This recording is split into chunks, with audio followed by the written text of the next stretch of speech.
Hey everybody, welcome back to Anime Slushy! It's me, Cube.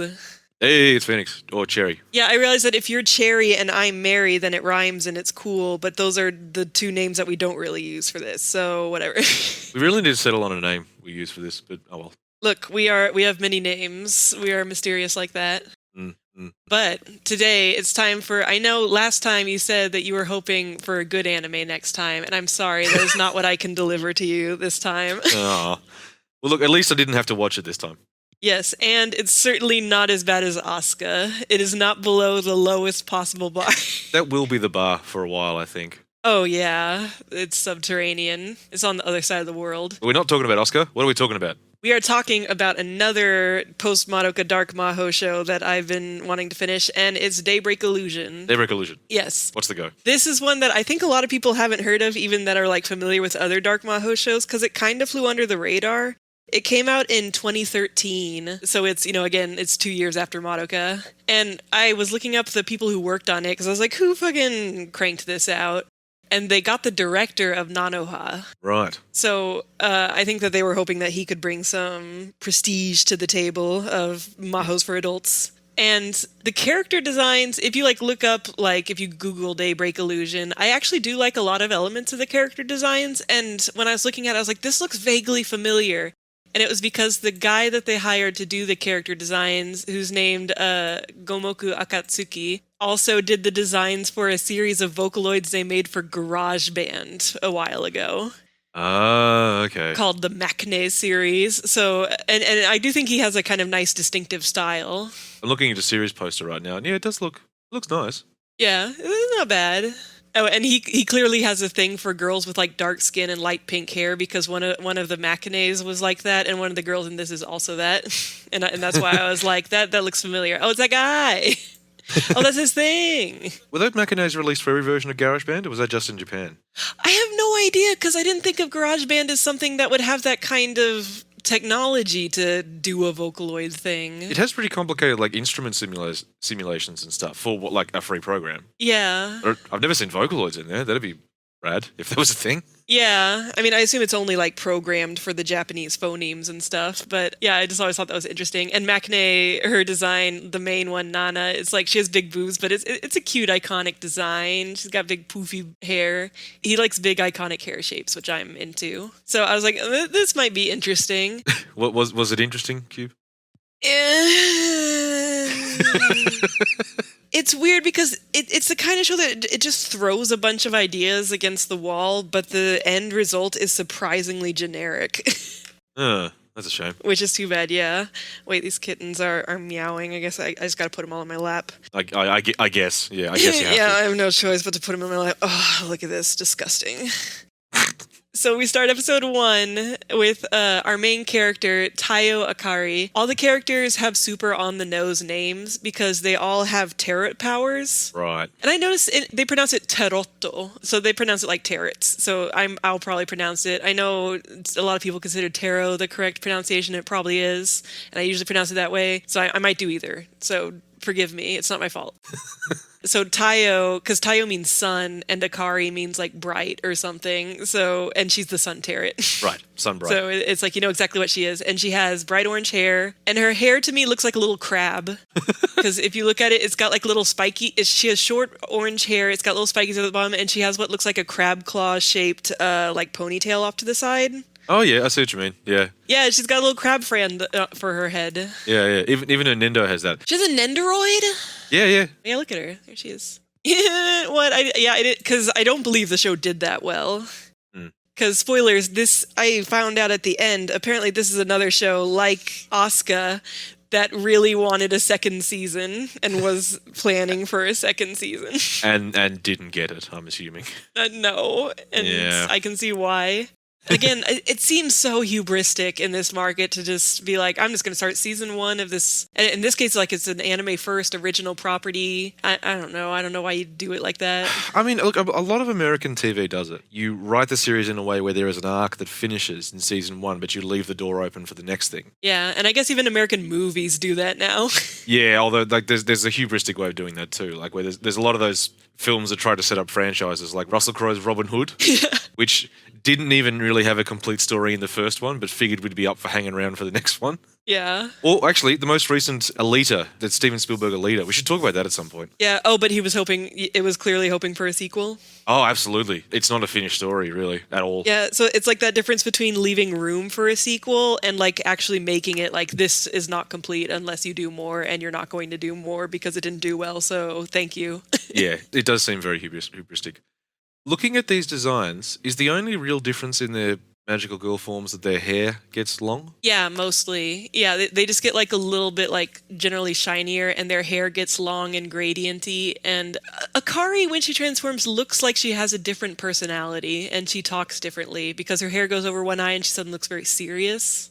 So at first I thought it was like an alter ego thing, but they never address that. I guess she just feels different when she's transformed. Fair enough. She feels like Biznaz. Speaking of her crab hair, though, her fringe almost does that thing that's very common now, which is the little, like almost like forming a lobster. Yes, this was actually one of the shows I was talking about when I was talking about that. It's so hot right now for the bangs you have a big chunk of bangs that crosses in front of the eyes, and so it has like almost like little feelers, so it looks like a little lobster, a little cockroach, like ning, ning, ning. Yeah. That's all the rage nowadays. That was the proto, but she also had a claw off to the side. They were really going for it. Yeah, that's right. She's this fucking crab lobster girl. But no, it's supposed to be a sun thing. Right, okay. But anyway, the show opens on her. She's helping a pregnant lady, carry her stuff up some stairs so that you know that she's like a good, nice girl. And the pregnant lady is the first character you see that lets you know that the boobs are drawn very stupid in this show, too. Oh, okay. It's just like, they're just always very defined circles, and it always looks really funny. And, you know, this show, it feels like it's trying to be sexy in some ways, but the style makes everything so unsexy that... Yeah. Like, if it looked like Yuki Yuna, it would feel much more sexual. But because it's so, like, big head, long skinny limbs, like, almost semi-chibi, nothing ever feels very, like you're supposed to be aroused by it. Yeah, it doesn't look like it's supposed to... It would translate to being directly sexual. It's drawn much more like a kid's show. Yeah, you could almost see them being, like, Precure characters or something. Or not Precure, but some other Maho show. Before Precure was the only game in town. Because she was helping that pregnant lady, she's late for work now. And then it plays the opening. Ooh. And the opening it's a bop. I like it. And it's funny because it starts with the four girls, and they're in front of like a stylized graveyard. And that's how you know that shit's going to get serious. But then the opening, so there's a lot of like generic action stuff, and then at the end you see Akari curled up naked in like a big hourglass that looks like it's dripping like blood or petals or something onto her. Oh, god damn it. So that's how you know shit's gonna get weird. But again, like it's not too bad just because the style is so simple and cartoony that it feels more like when characters would be naked in 90s shows, you know, where it like wasn't as weird. Yeah, it was more like symbolic, like sort of headspace or something, not... Yeah. They're actually nude, yeah. Yeah, and there's like no details or anything. Yeah. The way Sailor Moon and that used to do it. Yeah. So you find out that she works as a fortune teller, but she doesn't get paid. This is bullshit. How is that a job? I don't know. Because she's like, I'm late for work, and she works with like in this fortune telling place with these 3 other fortune tellers, and they're very popular, but you find out that they don't pay her. So. Yeah, don't people usually pay fortune tellers? Isn't that a thing? Yeah. You give them a donation, they tell you their fortune? Maybe they pay the other people, and the other people just don't pay her. Like, she's just like slave labor. Oh, she's just getting ripped off. Okay. Yeah, because you find out her mom was also a fortune teller and worked with them, so she like wants to continue her mom's legacy. And of course, her mom's dead. Oh, okay. They're exploiting an orphan. Cool. Yes. And the other fortune tellers are funny because there's 3 other fortune tellers that are her friends, and one, the most important one, is her Obasan, her like auntie lady, who is drawn in a terrifying style because it's one of those things where like they weren't sure how to adapt certain kinds of characters into this style. So her face is just like way too detailed with wrinkles, and she has like big lips with lipstick, and it looks fucking terrifying with that giant bobblehead. Sounds like something out of a Ghibli film or something. Like a villain. Yeah. Oh, yeah. Like, how he likes to draw creepy old ladies. Yeah.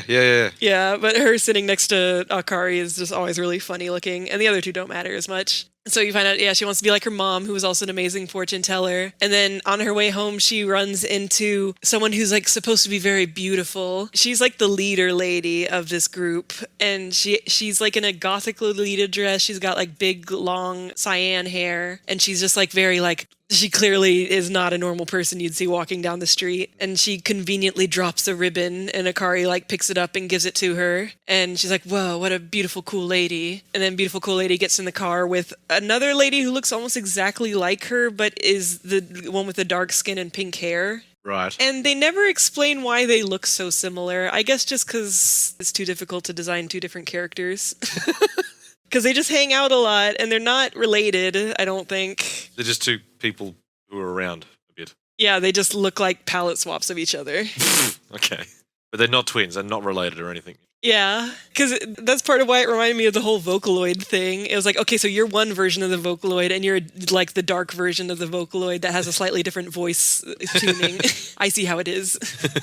So she like talked to the other girl, and she's like, the wheels of fate have started to turn or something. And then we see Fuyuna in her room. She's like laying on her bed or whatever. Oh yeah, wait. Okay, so Fuyuna is Akari's adoptive sister, who we meet for the first time here. Okay. And she's a girl in glasses, and she's in her room like writing in a notebook or something, and she hears Akari yell for help. And she goes into Akari's room, and Akari is trapped in plant bondage over her bed. What?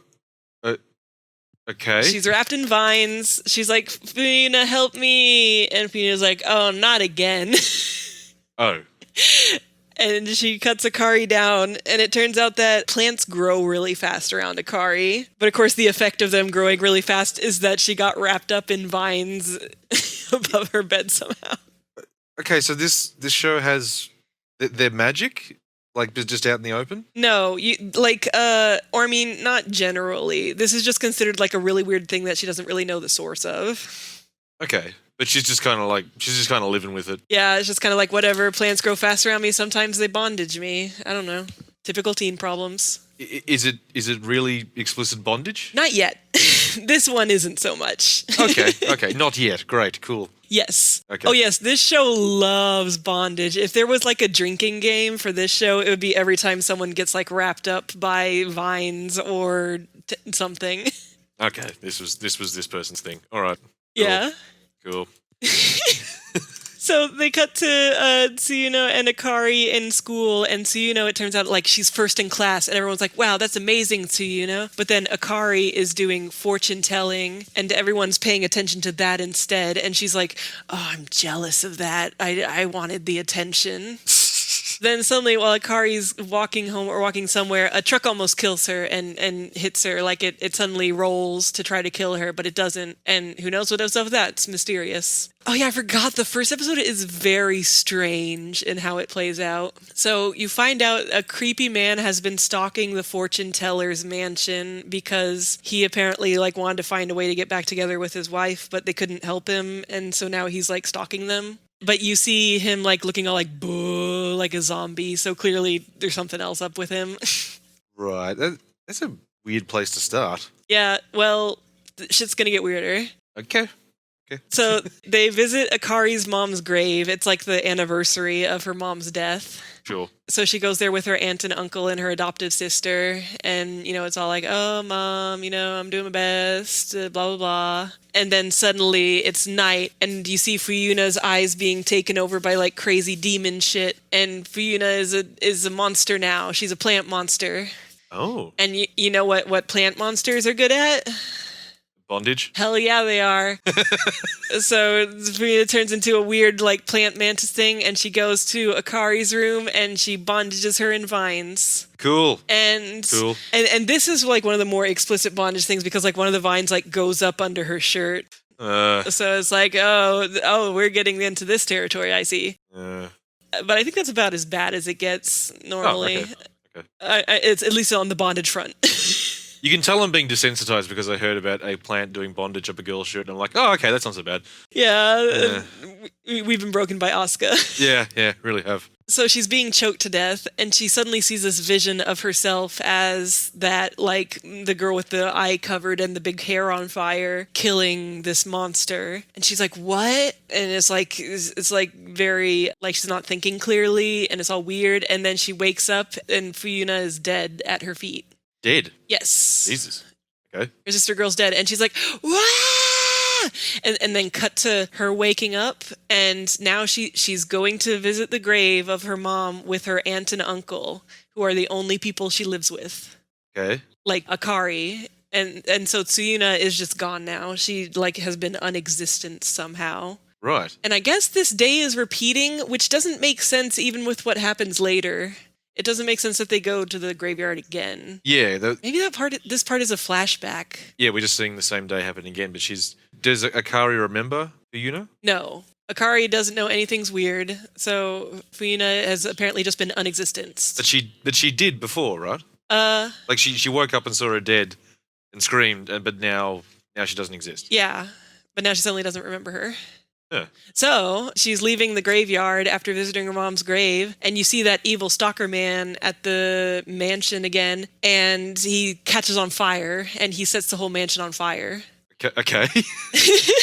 So now the mansion's on fire, and Akari sees it, and so, she runs up, and there's the police lines there and everything, and she's like, what's going on? Has anyone come out? And they're like, no one's come out. And she's like, I have to go in and help my fortune teller friends. So she goes in, and everything's on fire, and she sees the evil demon guy, the evil man who's all like zombie and on fire. Yeah. And she's like, why would you do this? And he's like, bleh. And then she's suddenly sucked into some kind of spirit realm where he's a big fire monster. And so, you know what fire is good for? Bondage? Yes. He somehow picks her up and starts choking her with fire. Wow. It doesn't really matter. Like, the plants and vines, I got that. But, like, fire. Now we're going to do bondage with... Okay, cool. It's very strange. Especially with, like, that sort of, like, BDSM play. There are things they do with fire that aren't, like, choking. That's true. But this guy only has one kink, and that's bondage. God damn it. Yeah, it's choking, being choked out. Yeah, I wonder if there's a lot of bondage in Nanoha. Because if that's the director's kink, or maybe it's the writer's kink, who knows? Yeah. But in any case, what's important is that she's being bondage choked by fire.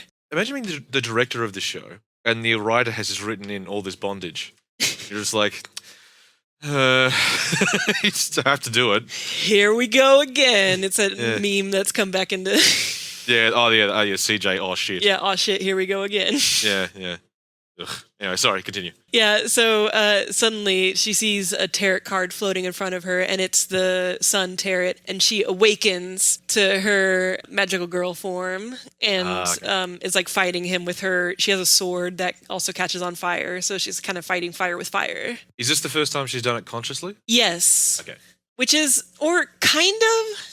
It's kind of like, she enters kind of like subconscious battle mode or something. Like my body moved on its own kind of thing. Oh, okay. So she... So, like, that might have happened the first time too? No. They come up with a different explanation for what happened the first time. Again, it's very strange how this all plays out. Okay.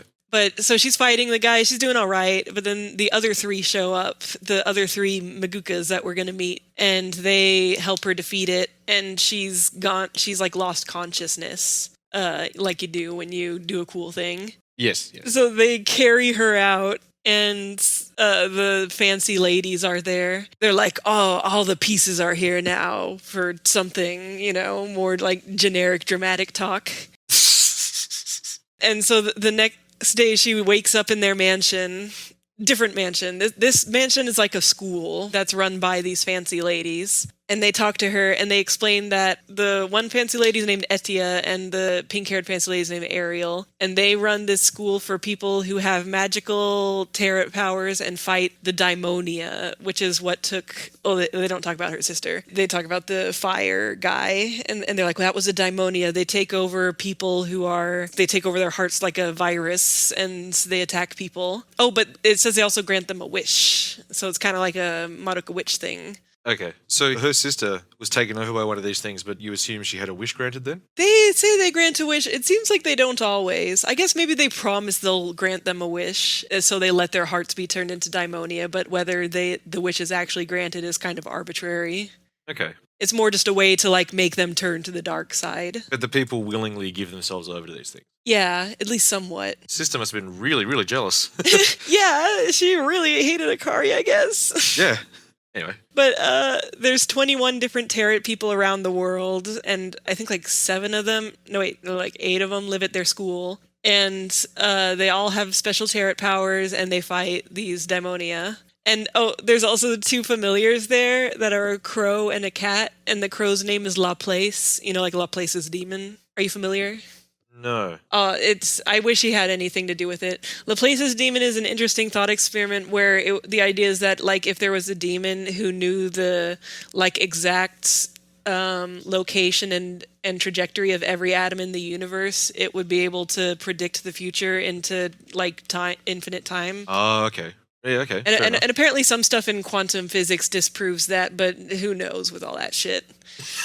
But he doesn't have anything to do with that. He's just a fucking talking crow.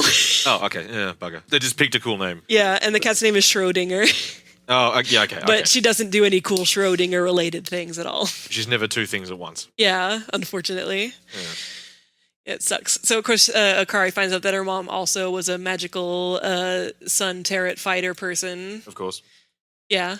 Requisite. And so she's like, okay, I will fight the daimonia. And so she moves into this school to live with them and fight with them. What about her aunt and uncle? They're like, that seems fine. Apparently her mom also, like, she's like, oh, I remember when my sister, like, moved out to go to a special fortune-telling school. Oh, okay. So they're like, oh, I guess she's following her mom's footsteps, doing the same thing or whatever. So at the school, you see everyone that goes to the school and lives there, which is the 2 fancy ladies, the 3 other magical girls that we'll learn more of soon. And there's these 3 little, like, fox or cat girls. They have, like, little, like, Shinto maiden-looking outfits, and they're, like, very cutesy. And they call everyone Oni-chan, and they kind of talk like this. It's Okari Oni-chan. Oh, it's that all over again. Yeah, but I do kind of like their designs, and they are cute, but it's also, they're never explained in terms of, like, why they're these little kid-looking triplets that are, like, they run most of the shit at the school. Oh. And they're in charge of, like, the health checks and all the technology, and it's like, what's their deal? It doesn't matter. Anime. I'm looking at anime. Yeah. And then there's 2 other tarot users that are not on their team, who are the Jester one and the Witch one. Or I guess the Jester one's like the Fool card. And their designs are ridiculous and busy. Like, one of them, the Jester girl, has like this giant hair that's shaped like a giant jester hat and is just covered in random ass ribbons. And the other one's a witch, but she has like all these fucking random colored stripes around her. I hate their designs. They suck. Okay, they're just too busy? Yeah, and they just don't look very cohesive. Yeah. I'm trying to find pictures, but it's tricky finding... It doesn't seem to have much of a wiki, which I guess makes sense if it wasn't very popular. It does have a wiki, though, which makes it a little bit above Asuka, which doesn't even have a wiki. So that's how you know that it's a fucking loser franchise. But I'm sure if you looked up, like, Daybreak Illusion, and then Meltina is the name of one of them, is the name of the witch. And she just has these, like, weird... like gummy bands around her hair and arms. Oh yeah, and like stuff. big plastic bracelets or something. Yeah, and then her friend is Priscilla. She has knives? Yes, yeah, because she's like a like throwing knife jester person. Ah, right. Yeah, and especially the way that her boobs are drawn, like when actually animated, is always that goofy, too defined look and stuff. Yeah. And I didn't like them very much, and they were very whatever. But they do show up a lot. Oh, okay. So you meet all those people and they kind of get introduced. So the 3 magical girls that she's going to be working with, you have, most importantly, is Luna, the green one. And so obviously she's the moon tarot card. The sun and the moon, yes. Yeah, and she's got like a green dress. She looks like a little fancy girl. She has the kind of hair that I like, where it's long and it like cuts off like a rectangle. So that it looks very, I like that kind of hair. Sort of Lucamini a little bit. Yeah, I do love Lucamine's hair. It's so good. But you see, when she becomes a magical girl, she turns into a furry. Yeah, I was going to ask about that. She just suddenly has ears. Oh yeah, she's a faunus from Ruby. Everything is Ruby. She was hiding them under the hat before. It almost looks like they could be. But yeah, she just like suddenly has these big like wolf ears, because it's like a moon werewolf thing. Oh, okay. I was going to say I didn't mind her design. No, yeah, like again, a lot of the designs, they're pretty good. Like I would kind of like to draw them. But her powers are over plants for some reason. When they fight in the astral plane, she like uses magical glowing green plants and wraps things up in them. Because that's important. Okay, so she doesn't manipulate living plants. She generates more plants. Yeah. In the astral plane. Yeah, just like green magical plants. So you got her, you got Seira, Seira. She's like the serious one, and she's purple, and she's got like these big pigtails and like shorts. Her design's also pretty cute, except that when she transforms, she's got this fucking extra rat tail in the back that looks like shit. Oh, yeah, like a big braid. Yeah, it's like, why did you need a third pigtail? It sucks. Just more hair. Yeah. That's how you become Mahu. Just more fucking hair. She already had more hair on the sides. Even more hair. Even more hair. This is exactly what happens in Sight, actually, now that I think about it. The only thing that changes in Sight when they use their powers is that their hair gets slightly longer and has a gradient. So apparently that's just a thing now or something. This influenced Sight, or Sight influenced this? I guess this would have to have influenced Sight. I don't know. Let's see. It might just be a coincidence. They're too good now for, like, proper costumes.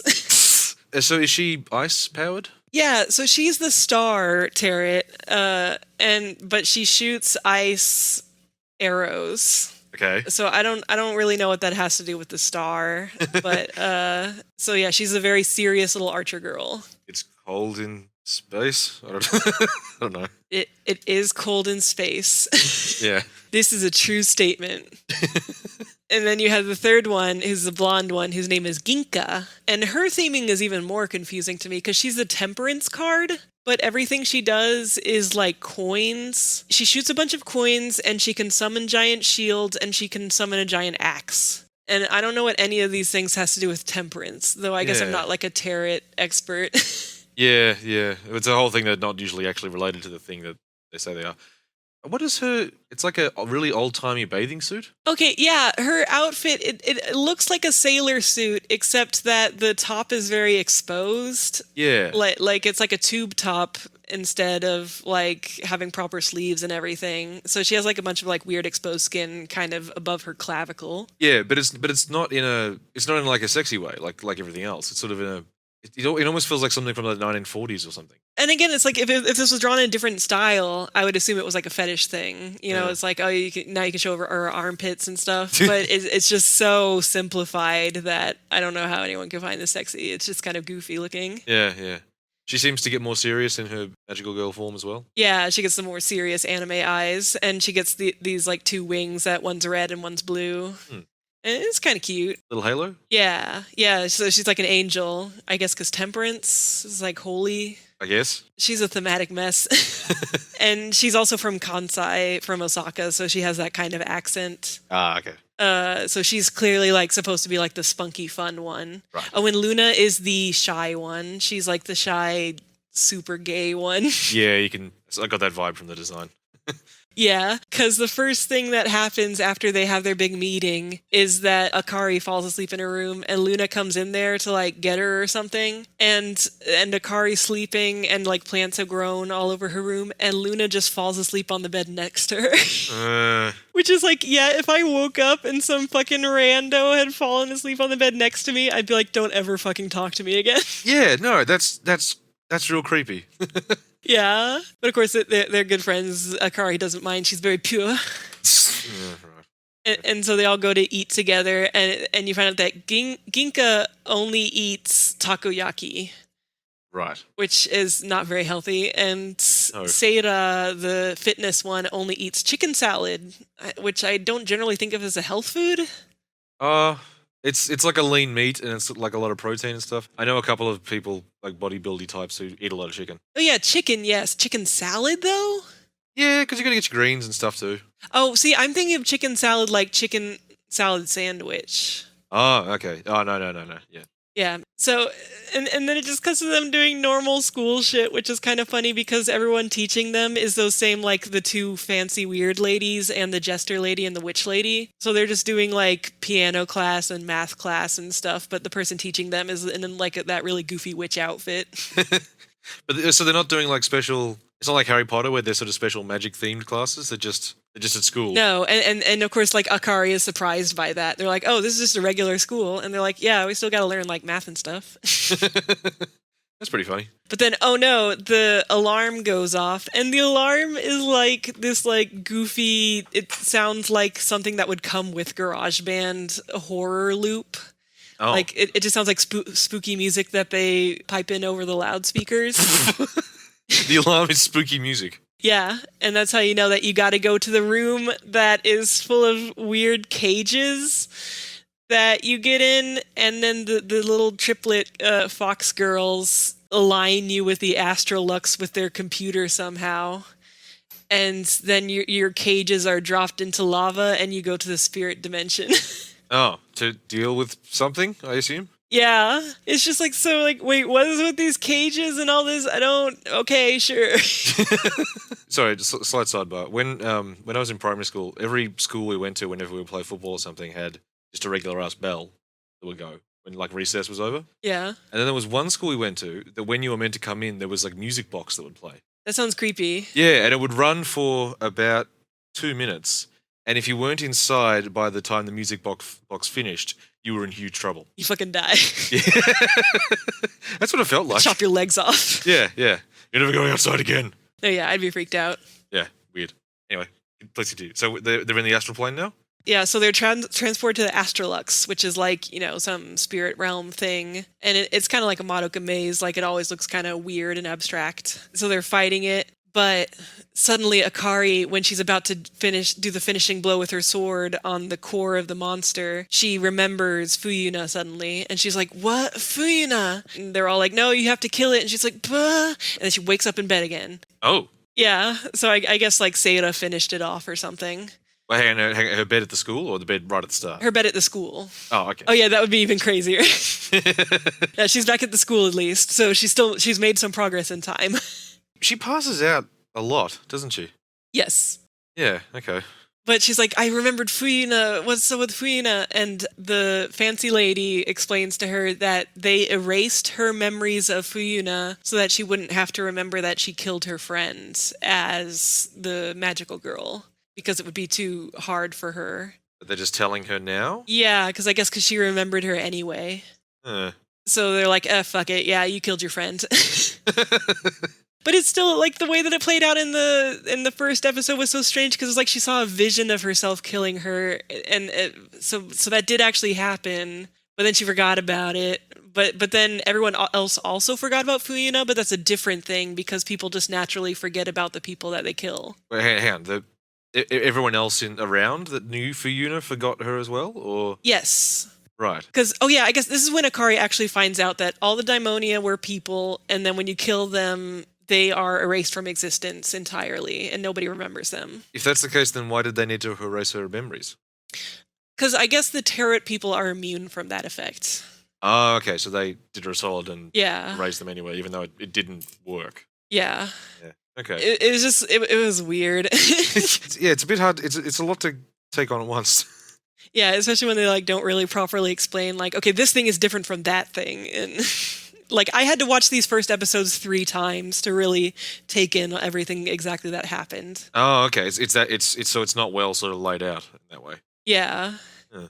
They just, like, show you a lot of, like, different chunks of things, and then you just kind of have to put together with later context exactly what happened. It does seem very info dumpy. Yeah, How many episodes are we in? 2. 2. There's a lot of world and crap to set up, and that's okay.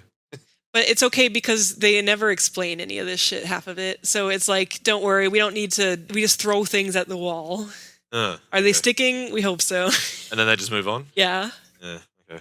Because so she goes back to visit her mom's grave because she's not sure what to do now. She's like, I don't know if I can kill people, even if they've become these evil monsters. And she sees her aunt, and she's like crying and apologizing to her aunt about Fuyuna. And her aunt's like, who's Fuyuna? You know, I don't remember her. Oh. And she's like, "Bah," and she runs off. She's sad, and then she goes to this like darkness dock that has like for some reason these like old European style ships at it to like cry and be sad. A darkness dock. Like it's like suddenly night, Oh. and there's like evil looking Europe, like the kind of ship that would be a ghost ship, Oh. Okay. like just like wooden ass 1800s ass ships. Right. Okay. And so she's just hanging out there. And then you see an evil man who's clearly been taken over by a daimonia.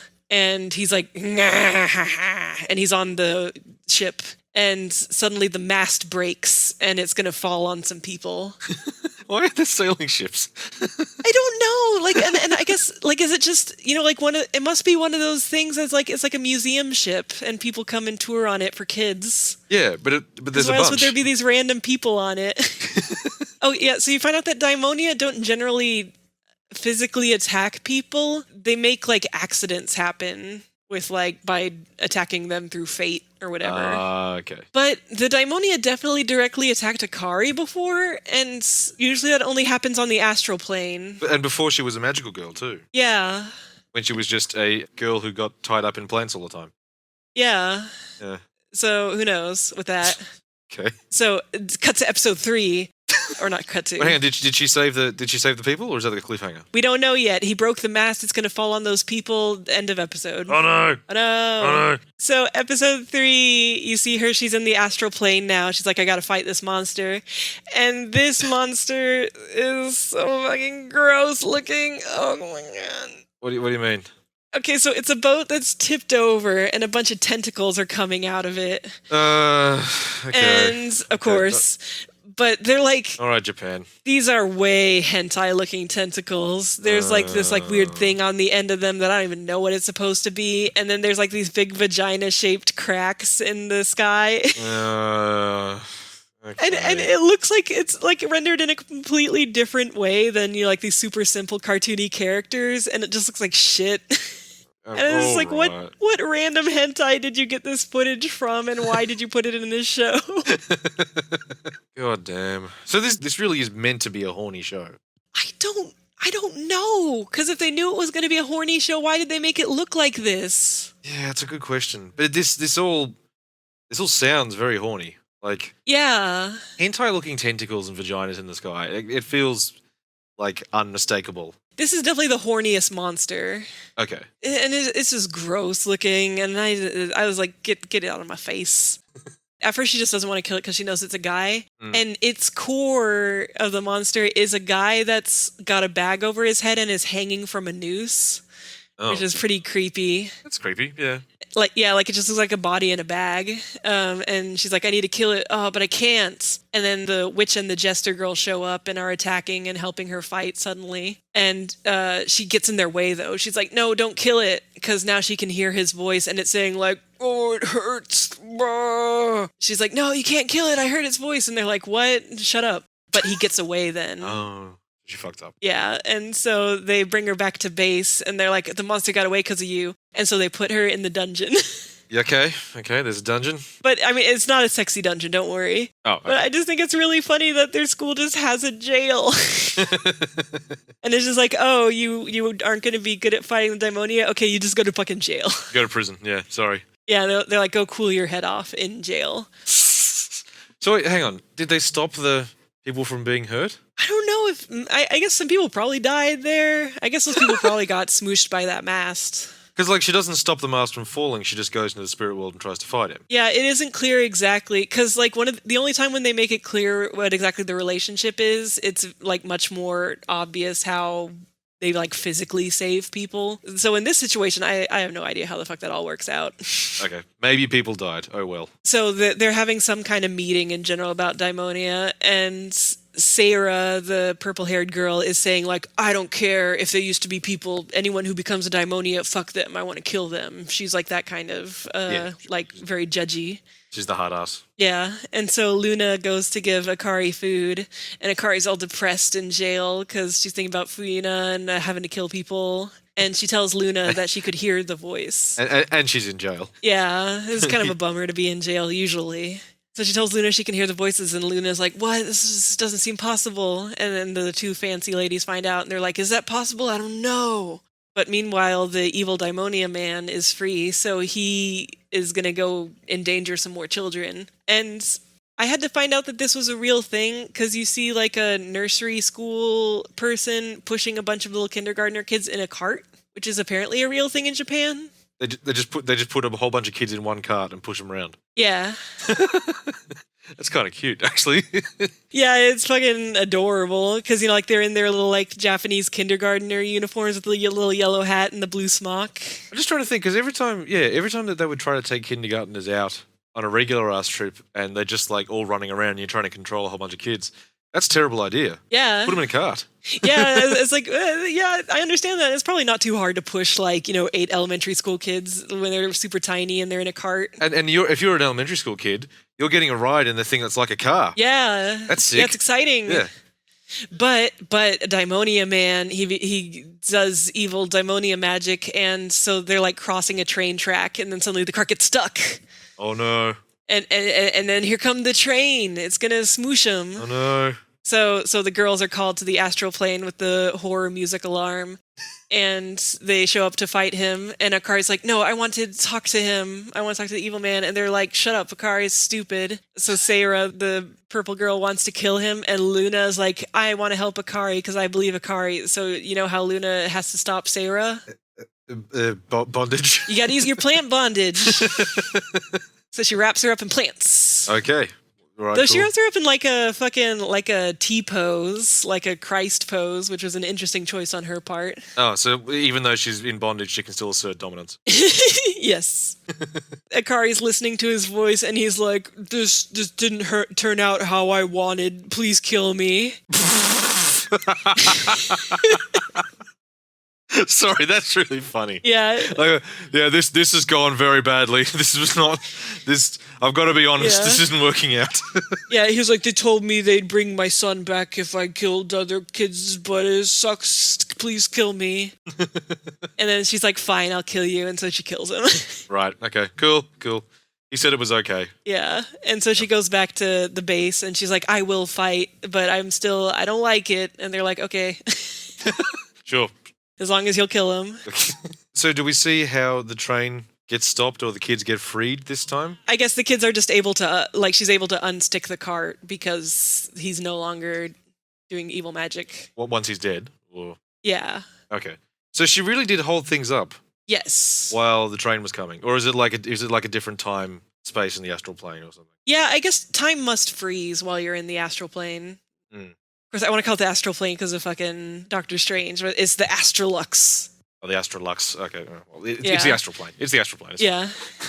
So episode 4 opens on, there's a girl in art school, and she's a very serious girl, but there's another girl who's like a rich bratty girl, and she sucks. And everybody wants to talk to her about her art, but nobody wants to talk to the point of view girl about her art. And fuck that other girl. So the girl is leaving school, and there's a mysterious man in an alley with tarot cards, and he's like, "Do you want to change your fate?" And she's like, and so she gets infected with daimonia shit by this mysterious cloak man. There's a lot of people being led into alleys by weird looking men. Yeah, that's what happens. Yeah. You gotta be fucking careful of that shit.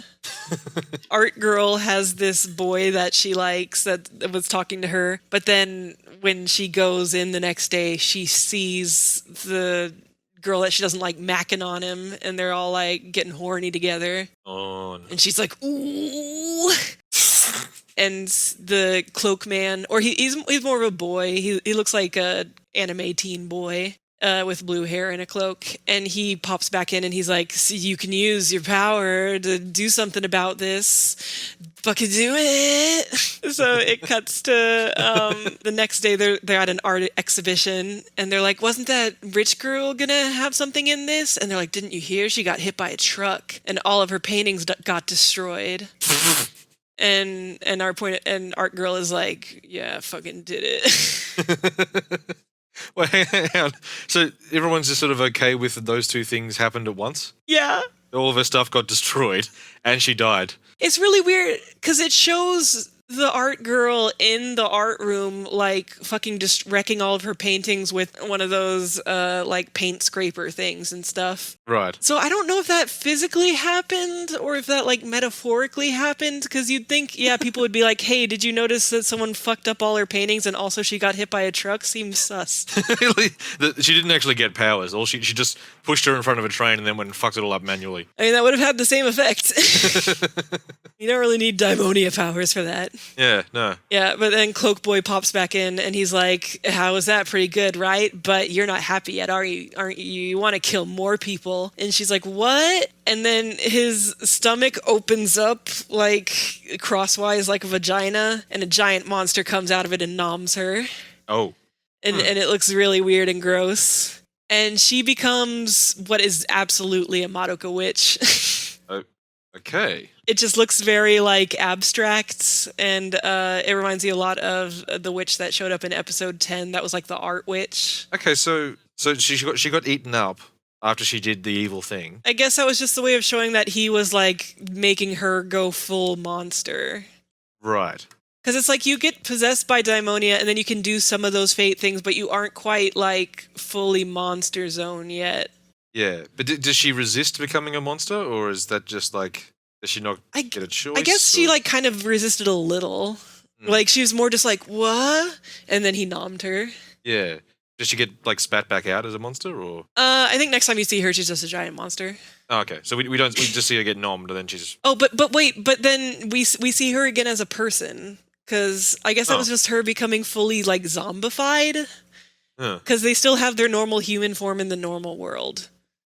Okay, so this episode is explaining the process of how they get created, I guess. Yeah. I guess it's like the first time we see that process beginning to end. Yeah. So it's like at first you're kind of like this latent daimonia who can like make people die in weird accidents, but you aren't completely taken over, but you still are like kind of zombie-ish. And then you go like full on zombie. And you've committed some sort of evil act. Yeah. But then at some point they just grab you, and now you're completely an evil thing. Yeah. So you like see her stalking the funeral of rich girl, and that boy is there, and then she like drops some object on him with evil magic, and he dies. Okay, so she's still sort of doing the things that she kind of wanted to do, I guess. Yeah, I think it's like a kind of thing where they like just subconsciously go for whoever they had grudges against or whatnot. Yeah, right. It's kind of like something that would happen in Sailor Moon, you know, like people getting taken over because of their desire, and then they like attack people that made them upset. Except here, you know, they actually get to kill people. They become a sort of beast that's driven by their desires, kind of. Yeah. Yeah. Okay. Yeah. Fair enough. So the girls are teleported into the Astrolux again, and they see like the big Madoka witch girl. Oh, and by the way, all the monsters, whenever they're fighting them, there's this horrible sound loop music that plays. That's like the monsters theme. That's just like a screeching violin going like over and over, and it fucking sucks. It's like they did not get a very good composer for this. Oh, that's a shame. Just let someone's brother do it. Akari is hearing the voice of the witch person, and Luna touches her hand, and now she can hear it too. And so she hears the girl going like, "What? You want to talk to me? What, are you a guidance counselor? You suck, and you can't save anyone, and bleh, I hate you." Oh, so this one's angry. Yeah, this one like is actually like having a conversation with her. And Akari, at some point, she ends up in bondage from the witch, of course. Like the witch is like yelling at her about how like you just want to hear our voices to make yourself feel better for killing us, like you knew our whole story or whatever. You're a hypocrite. What? Wait a minute. Why would that make her feel better? I don't know. Seems like a weird point. Like she wants to feel like she understood them before she killed them. Yeah. Is that fair or is that nonsense? Like, I think that's fair. I don't know. yeah. It's a kind of interesting theme that the show is kind of delving into. It's like, is it worth knowing that kind of stuff about the monsters you're fighting, even if it doesn't help you save them? Like, to kind of try to understand what their deal was and who they are and kind of understand their pain. Even if that does you no good. Like, Yeah. it isn't really gonna help you stop it from happening or save these people once it's happened. Yeah. Which I guess maybe is kind of noble. It's an interesting thing. They don't do as much with it as I wish they did, though. Oh, okay. So since Akari won't kill the witch, Sarah just does. She shoots her with her arrow things, and the witch is dead, and it's fine.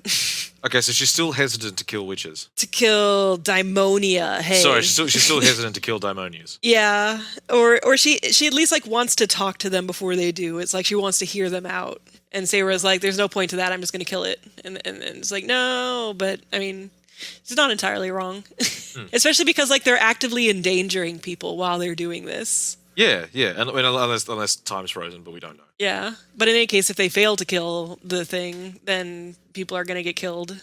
Yeah. Okay, so this just seems like she's wasting everyone's time. Pretty much. Okay. And that's definitely Sarah's opinion about it. And then it cuts to an evil man in a suit who's like in a penthouse. Oh, you find out that his name is Cerebrum, the evil boy, but he can also shapeshift, so he looks like a woman or whatever. This is evil vagina stomach boy. Yes. So he's actually the big bad of this season. Right, okay. So he's talking to this random suit man, and he's like, "Oh, you chose someone weird this time, but I guess I'll trust your judgment." And it's like, who knows what's up with that? But you cut back to Luna. Hang on, that guy is his boss, I guess? It seems that way, but no, he's not. Okay. We'll find out what happens with him. Okay. Spoilers, it's nothing. So you show Luna and Akari, and Luna's like, you know what? I'm glad I could hear her voice. You know, like I want to know all the what's up with these people that we have to kill. So it's a good what you dids. Okay. And so that's the end of that episode. Luna just seems really on board with whatever Akari's doing. Yeah, Luna is just instantly in love with Akari, and she's just like super cartoon gay disaster. Yeah, right, okay. Yeah, it's like, I would support you more if you were such a fucking creeper about it. Like, obviously it's supposed to be cute, but it's like, no, you don't fucking just fall asleep on someone's bed. No, don't get in someone's bed without their permission. That's weird. It's fucking creepy. No, not cute. Not a good meet cute. Yeah. And it's weird because that episode, so the next episode is a Ginka episode, and the episode after that is a Seira episode. So I think this episode was supposed to be the Luna episode, but we didn't really learn anything about her. Huh. She's just the one who got to hear the monsters with Akari because she was so gay for her. Huh. Okay. So, because next episode opens with a flashback to baby Ginka,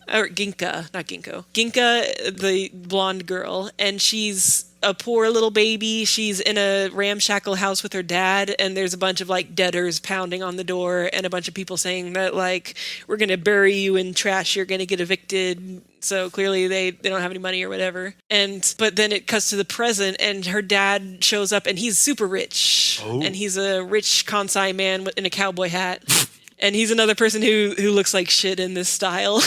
Because he's supposed to be like, you know, like a middle-aged man, and they don't know how to do that.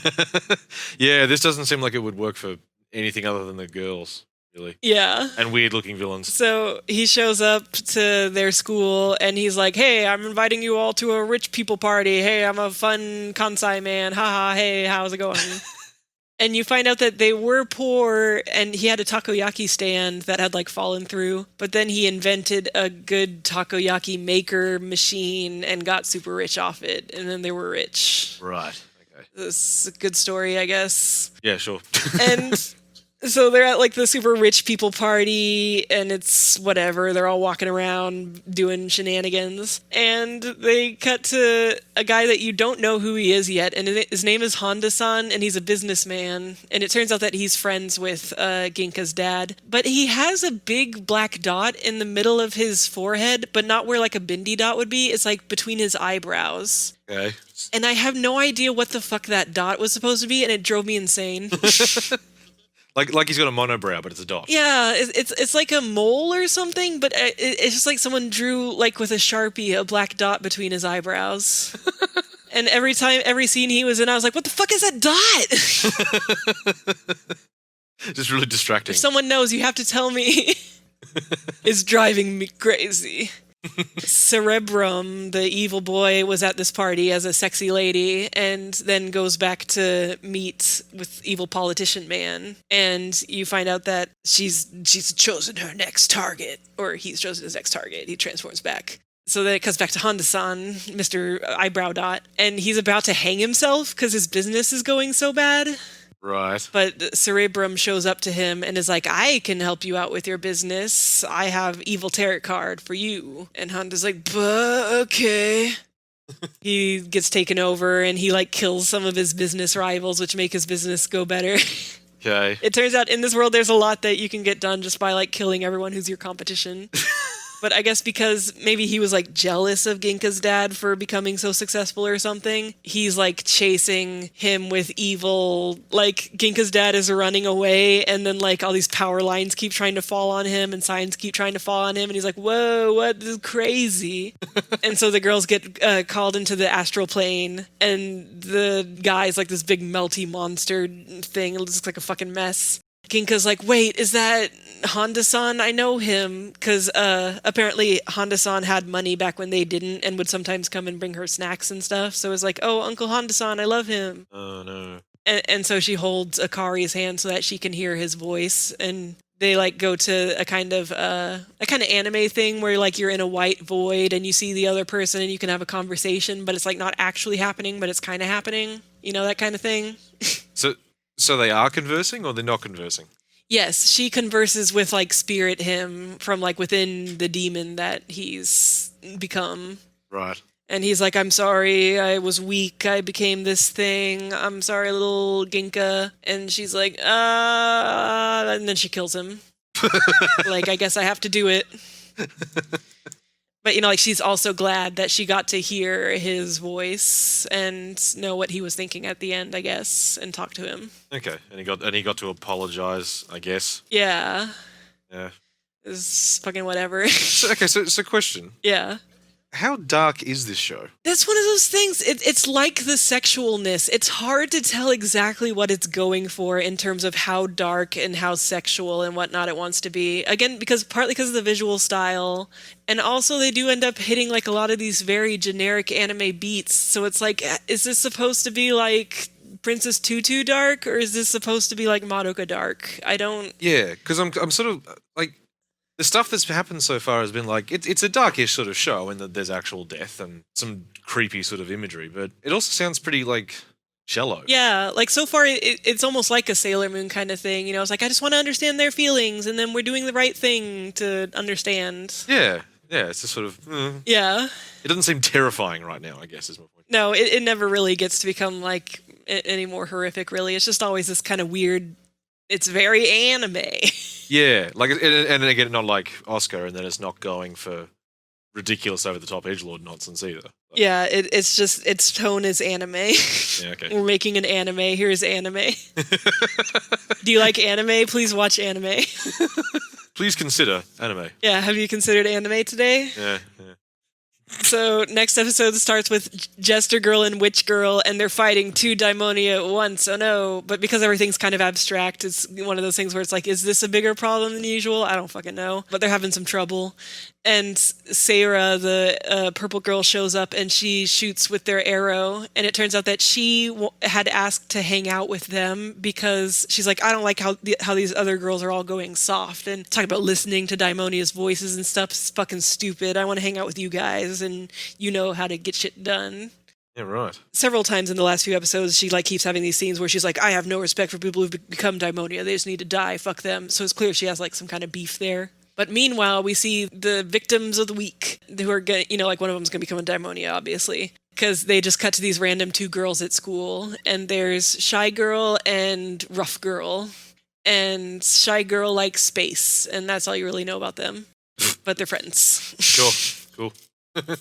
And they go shopping for like cute girl accessories like girls do. And Sarah and Ginka happen to be there, and they help them pick out some cute space-themed hairpins. And then somehow they just like get to talking and hanging out, even though like There's these two random girls you saw that introduced you to some hairpins. Yeah, Sarah doesn't seem very friendly. She doesn't. But I guess like she's nice enough. She's just very like serious, and she cares a lot about muscles and getting fit to help her kill Daimonia. Yeah, right. And there's a stupid scene where they're all like hanging out eating together outside, and Ginka's like, she likes muscles so much at some point her boobs are gonna become muscles, and then like Sayra's groping herself and she's like, it hasn't happened yet, like she almost like wants it to. Which is almost kind of funny, but it's also like she's just like deadpan groping her own boobs in public. It's like, like girls will do. Yeah, like girls do. They'll touch themselves. Girls. So we learn Sayra's dark backstory in this episode, and it's really funny because she had this friend who you see them and they're looking into this shop and there's an alpaca plushie that's all cute, and her friend's like, oh man, I want that alpaca plushie, and Sarah's like, what's an alpaca? I don't know what that is. And she's like, oh, it's like a long sheep or whatever. I love alpacas, they're so fucking cute. But then a Daimonia shows up and it makes like a bunch of like super strong wind blow everywhere, and it looks like a big wind turbine, but only Sayra could see it because she had like latent turret user powers. Right. But the friend gets picked up by this big gust of wind and is blown into, it looks like a construction area with like just like giant human-sized nails sticking out of it.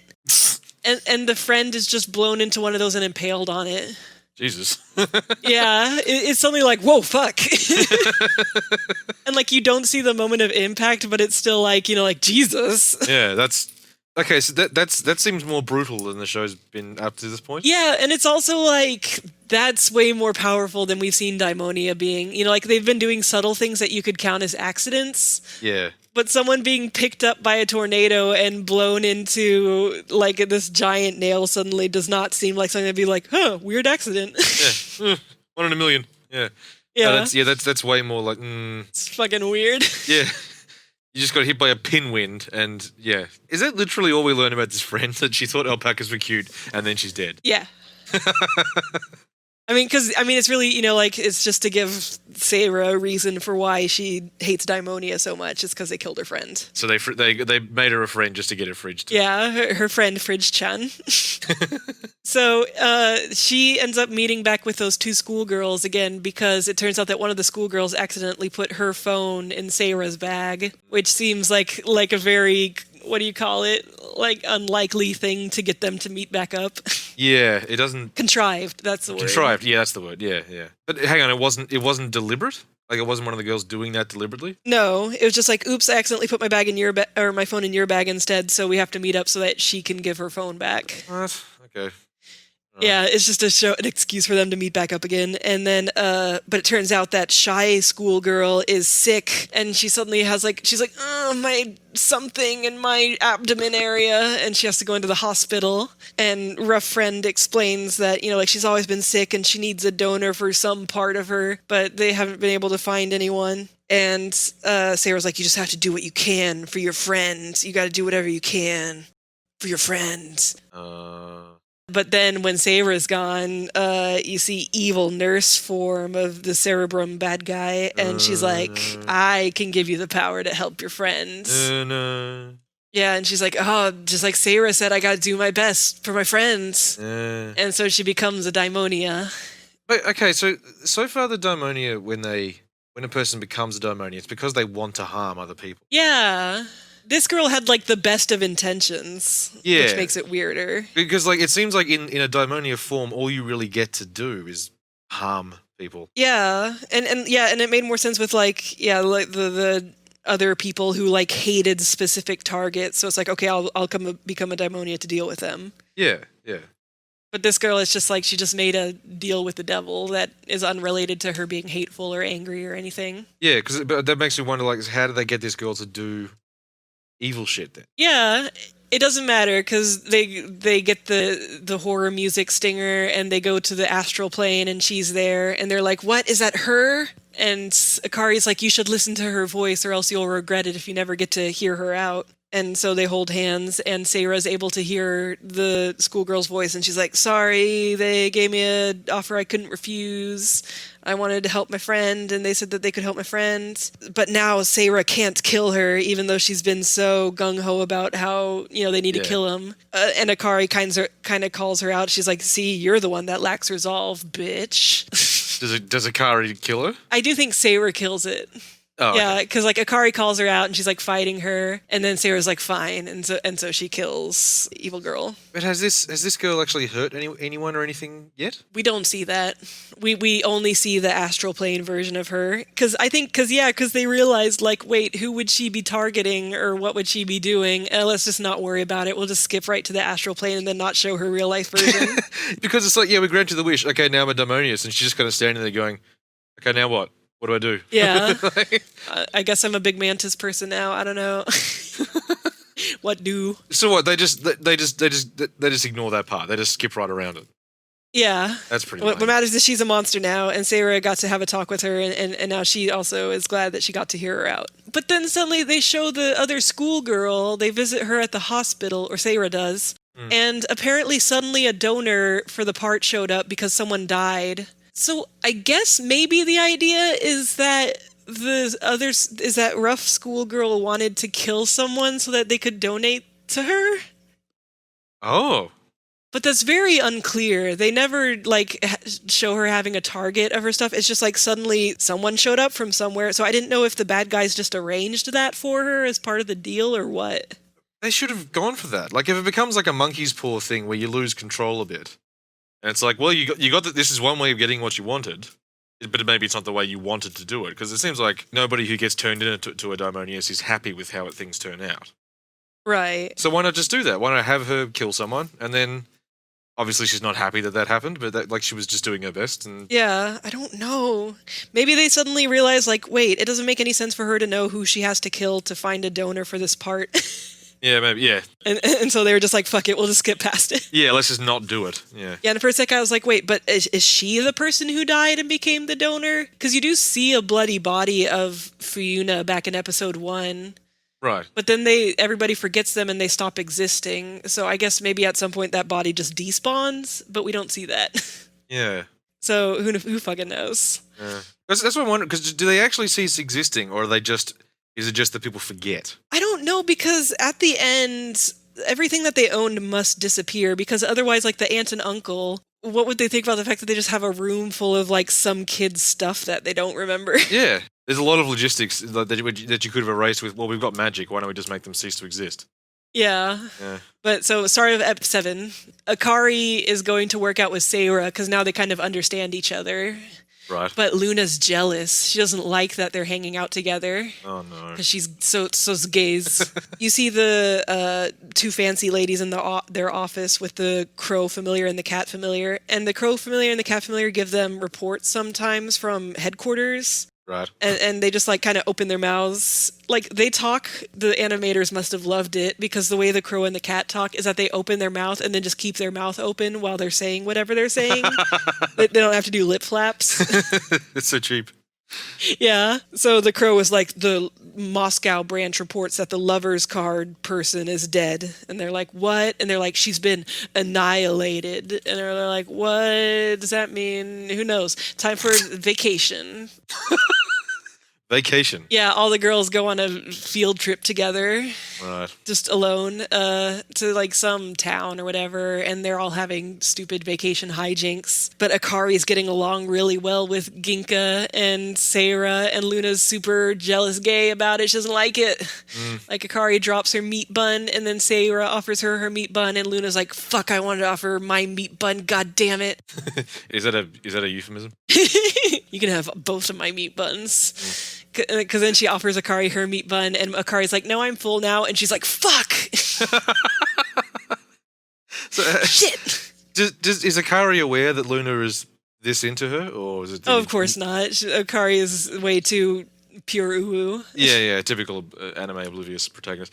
So how much of this show is taken up with just generic schoolgirl bullshit. Not a lot. Not as much as like Yuki Yuna or whatever. It like checks in with them. This is probably like the most extended them just having stuff together because this is supposed to be like the breather episode before shit gets darker. Right, okay. So this is them having their like nice day out. Everything's okay for now, for the last time. Ah, okay. But on their field trip, they walk by. There's a place. There's like a big line of people, and it's the fortune teller auntie lady. And they find out that after their mansion burnt down, the fortune tellers moved into this new place, and they've got a good fortune telling business going. And the girls hang out with them some, and they do some like bullshit test of courage thing. You know, like do you know test of courage? Not specifically. You know that thing in anime where they go through like the woods and then like people try to scare them, and it's like a thing. Kind of like a ghost train? A ghost train. Yeah. What's a ghost train? Oh, you don't have ghost train? Oh, hang on. This is a thing at carnivals in... I didn't think this was just Australian. I'm sure it's not. But it's a thing at carnivals where you just have like you sit in a little cart and you go through this like it's a setup sort of set that's all dark and just has stuff hanging down, and there's people in suits who jump out and try to scare you and stuff. And Oh, so it's like a haunted house but with a track? yeah, it's a haunted house, but you sit in a little train and go through and stuff. Yeah, I do think we have those in America. I've just never been on one. Kind of like a love boat, but it's a spooky love boat. Yeah, spooky love boat without a love. Okay, but this, like, a test of courage is like a thing that young people supposedly do in Japan, where it's just like you get together in a group and then someone will set up like kind of haunted house things to try to scare you. And usually like you're supposed to get to some goal and then come back with some item. Right, okay. And so they get to the goal, and the item is like a weird photo of Akari when she was like a little kid, but in a bikini. And it's like, haha. And of course, Luna's like blushing, super like, oh, it's so cute. And it's that weird thing that anime girls do where they're aroused by cute things. Yeah, which is, yeah. That's a very weird anime thing, and I hate it. Yeah, it doesn't make any sense, because it's not like... You're not going to be aroused by the child version of them unless, like... Yeah, unless you're like a pedophile. Yeah. But it's almost like this weird mix of, like, and it happened in Yuki Yuna too in the season 2, and it's like, yeah, girls look at a cute thing, and then they do the nosebleed thing that's supposed to mean you have a boner if you're a boy. Yeah. Why? I don't understand it. I guess the idea is that it's like girls don't have boners, so the only equivalent feeling they can feel is being overcome by cuteness. Yeah, I guess that's it. Because girls don't get aroused, obviously. No, they're too pure for that. But they yeah, they only but they can get kawaii aroused. Yeah, they're just so overcome by how kawaii something is. Ugh. Yeah, Ugh. it's very strange. It sucks. Yeah, so all of that's very whatever. And of course, the fortune-telling aunt, like, she does a fortune, and she's like, oh, it's like a bad fortune. Oh, no, what could this mean? It's bads. And so whatever, they had their breather episode, and now they have to come back, and it's time for shit to get serious.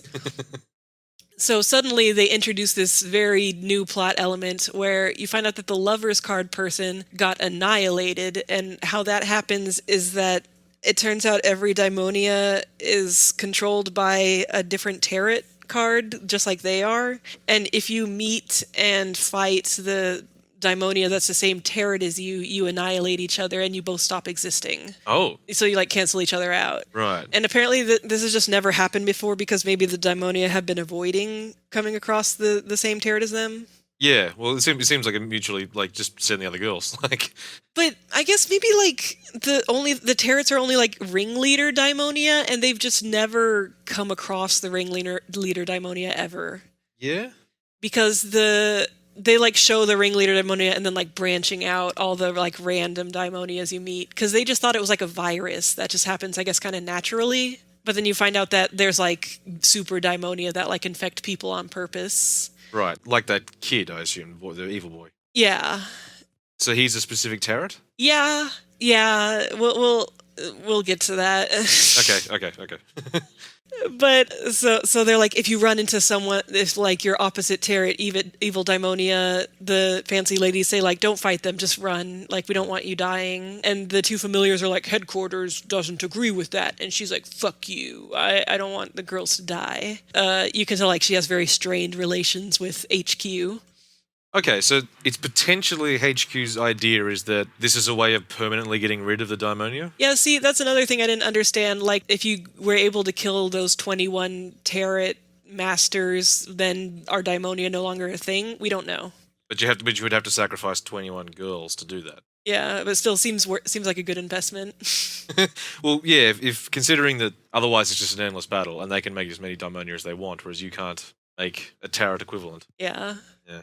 So it seems like if you're being like the big practical person, you'd be like, okay, we'll sacrifice 21 people so that this entire problem will go away. Yeah. Oh, and it cuts to Cerebrum hanging out with that politician guy again, and he kills some other his political competition. Like he's having some kind of rally under a scaffolding, and he makes it fall, and he dies. Of course. Which I love the idea that you can just like win a political competition by conveniently killing all your opponents, and then no one's gonna think that's sus. Yeah, all the other opponents die, and you're just like, well, that's the last option. I guess I'll vote for them. Yeah.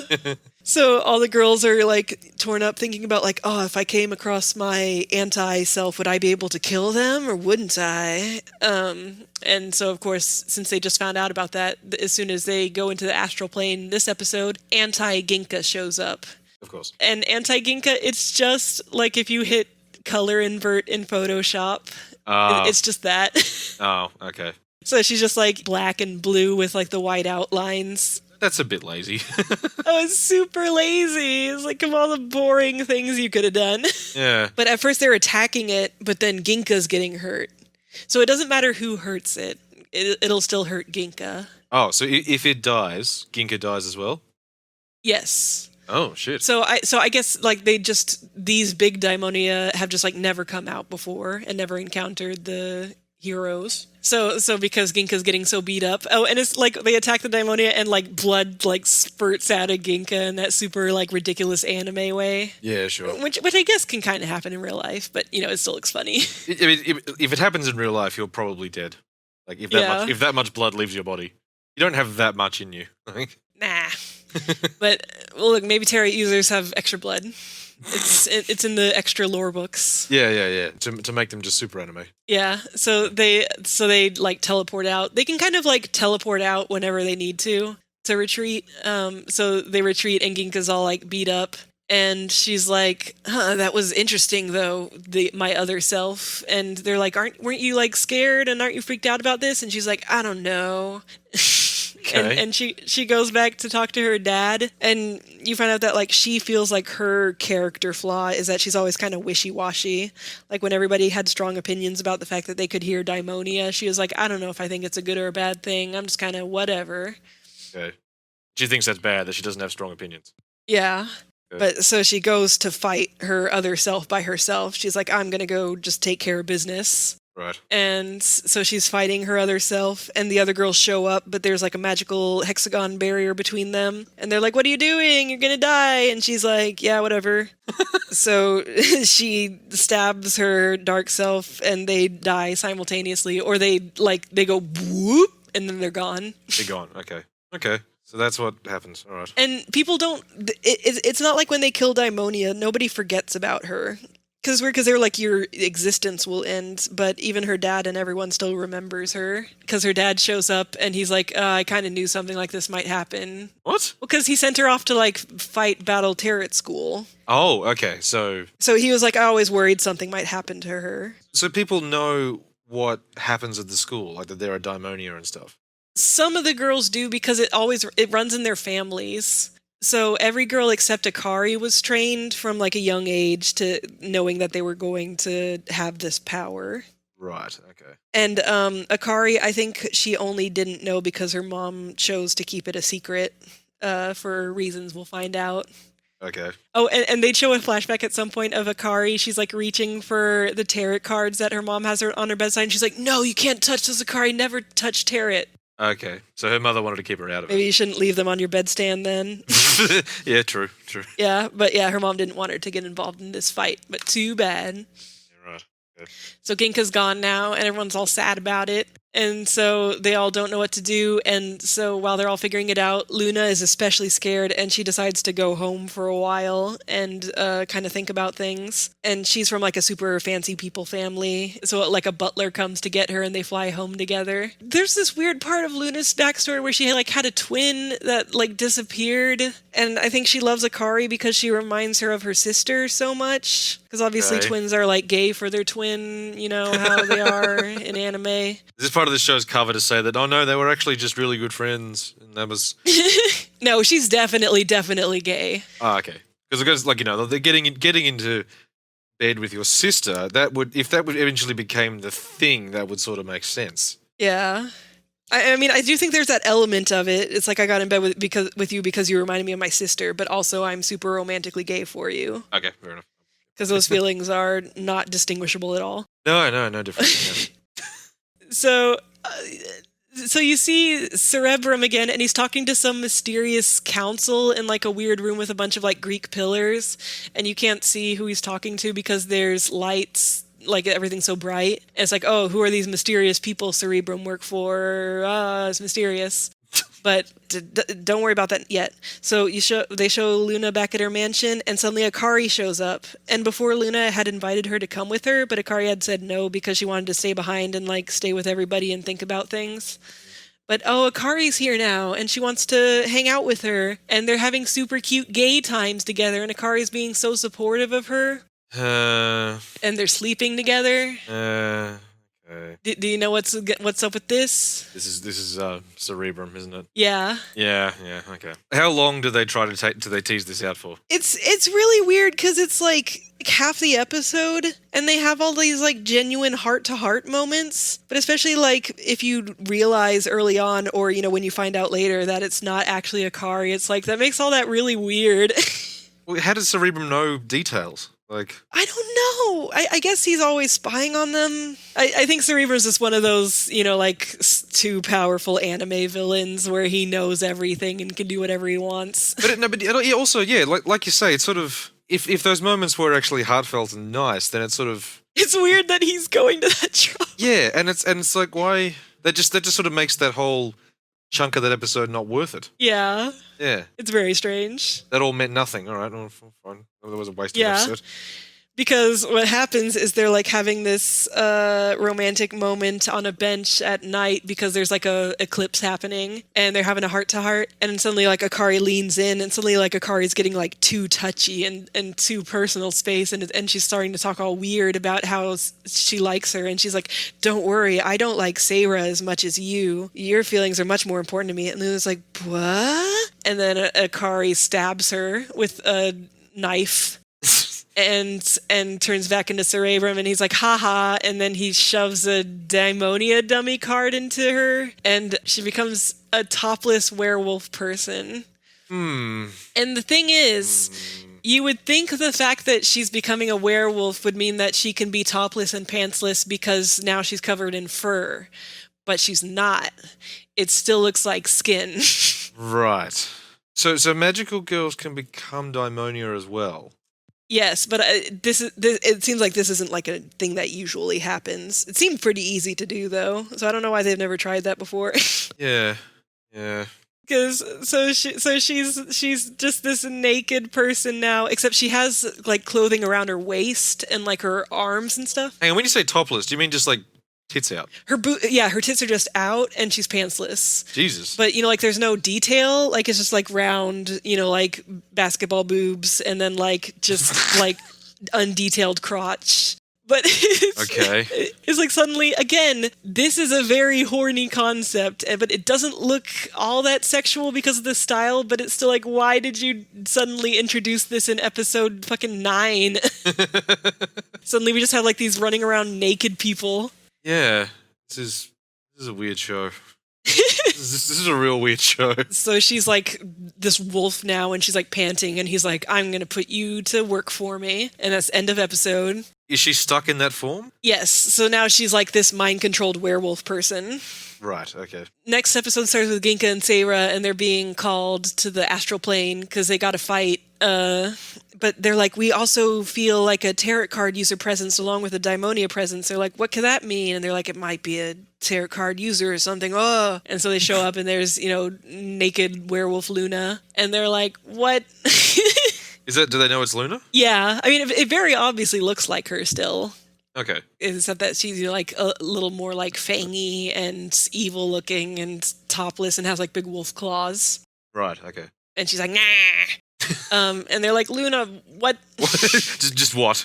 And Luna, she binds Sarah up in some magical rope, energy ropes like you do. Of course, yes. She like jumps on Sarah's neck and bites her like a vampire or something, and it does like a big like evil smoke thing, like, oh shit, what did you do to her? Akari's like, no, Luna, and Luna teleports out, and you find out that Sarah can't use her powers anymore. Oh. And so she's like, oh, what will I even do, now without my powers? It's all I've ever cared about or known in life and all that stuff. Then suddenly the two fancy ladies tell them that there's this known daimonia who actually has free will and is named Cerebrum, and he might be the enemy. And for some reason, they're just now telling them this. and they're like, HQ wants you to kill Luna. Jesus. And they're like, but we can't, it's Luna. But they're like, there's, once you become a daimonia, there's no going back. You can't save her.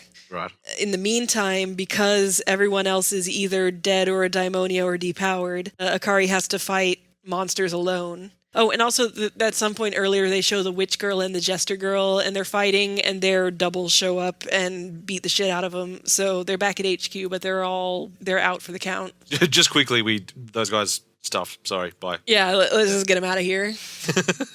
They really are very background, aren't they? Just sort of. Yeah, it's like they're always there, and they're not like cool and distinctive enough that you like would latch on to them, even though they're pretty minor. But then they always keep like showing up like they're important, and you're supposed to be like, oh yeah, it's those guys. But then they're not, and then they just sort of they're just whatever. They'll get discounted quickly in the background, so we can move on to the other stuff. Yeah.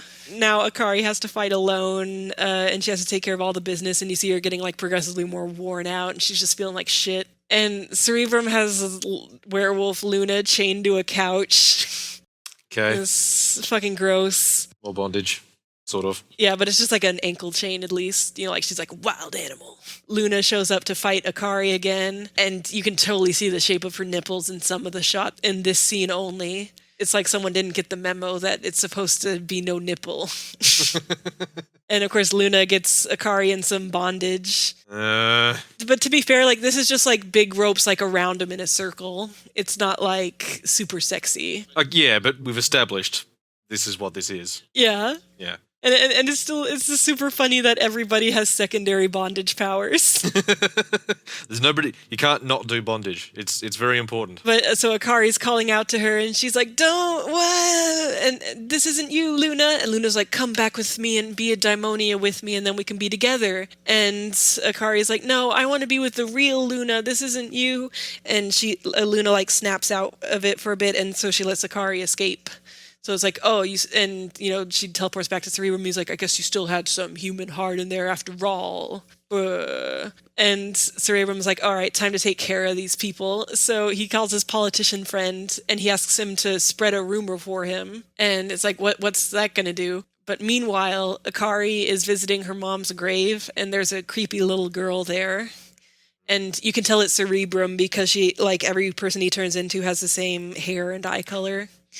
Okay. And so the little girl is like befriending her. She's like, "Where's my mommy?" And Akari's like, "I'll help you find her. Where is she?" And she's like, and then she's like, "I don't actually have a mommy." And Akari's like, "Oh, I don't either. We can be friends, ha ha ha." And then the little girl's like trying to hypnotize her, and she's like, "Oh, it sucks, right? When everybody leaves you and everyone's gone, and isn't it so lonely? Promise you'll come back to it again, pinky promise." And like as Akari's going all dead-eyed and she's about to agree to it, she gets a phone call from the little triplet kids, and it's because angry mob is breaking into their school because the politicians spread the rumor that they were the cause of all these freak accidents that have been happening lately.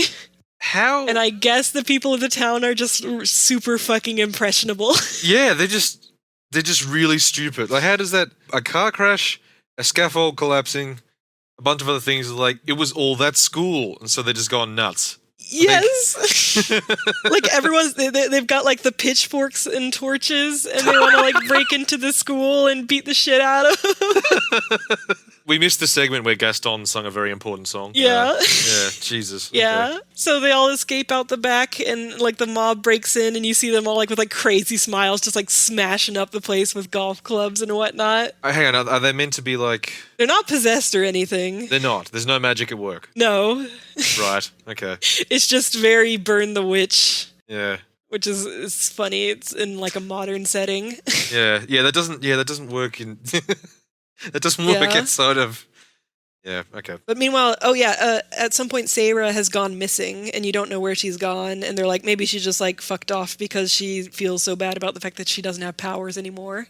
So, without anywhere else to go, Akari and the two fancy ladies, and the two fancy ladies are carrying Jester Girl and Witch Girl because they're still out of it. And the triplets, they all show up at the mansion of those fortune teller people that are Akari's friends. And they're like, can we shack with you for a while? And they're like, sure. It's a very darkest moment right now. Yeah.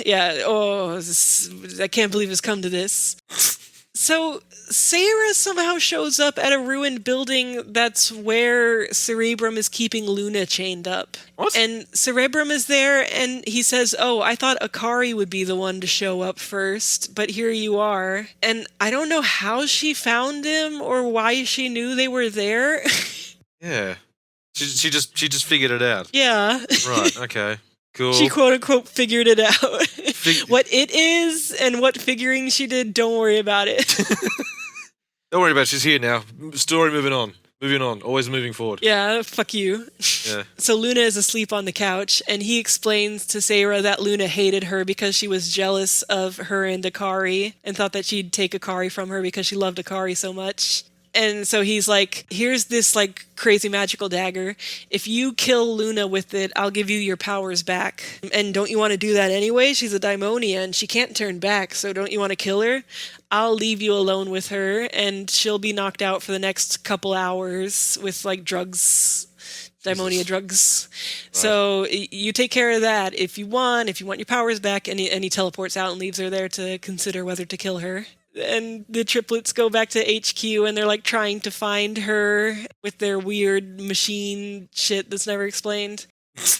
And Etia's the fancy lady. Right. She wants to tell Akari about her true origin story. She's got an origin story. Okay. Yeah. And the Laplace, the crow, is like, you're not supposed to do that. That's top secret information. And they're like, I don't care. She deserves to know. And he's like, fine, I'm going back to HQ. Fuck you. And he flies off. Oh, and at first he wants the cat to come with him, but the cat's like, no, I think it's interesting. Yeah, I'm just going to stay here and be their friend. And he's like, fine, whatever. Flap, flap, flap.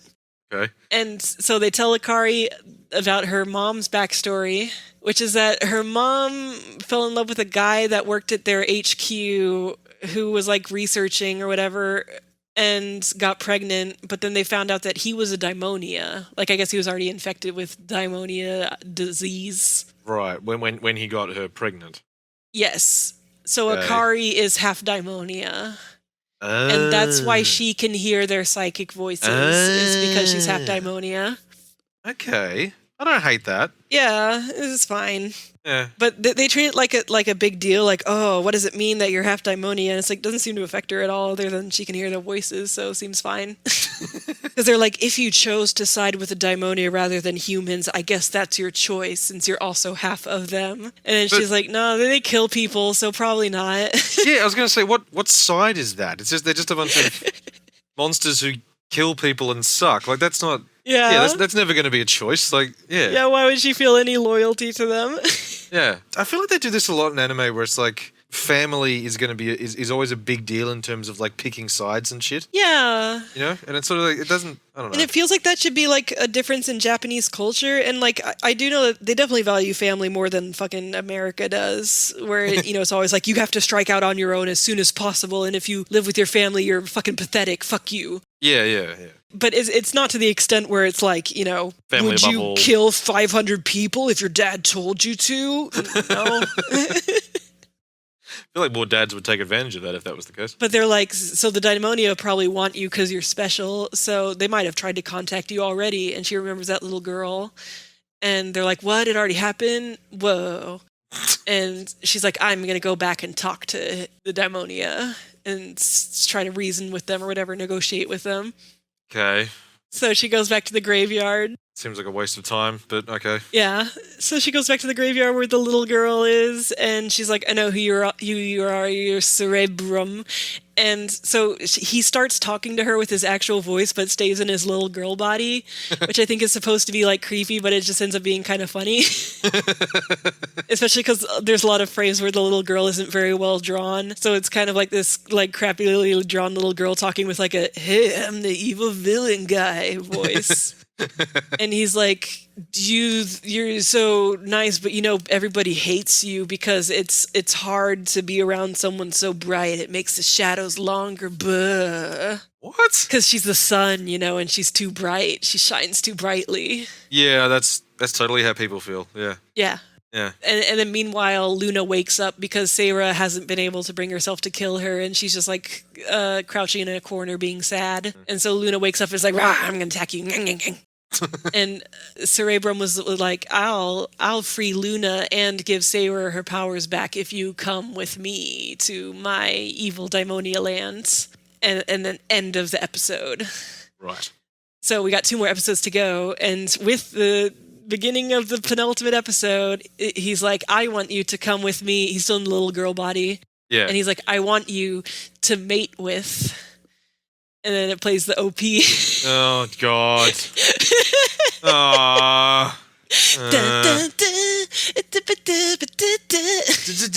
Sex. Okay. Yeah, and so she still agrees to go with him, but she doesn't. She doesn't actually agree to mate with him. So I guess she figures that they can argue about that in his evil demon land.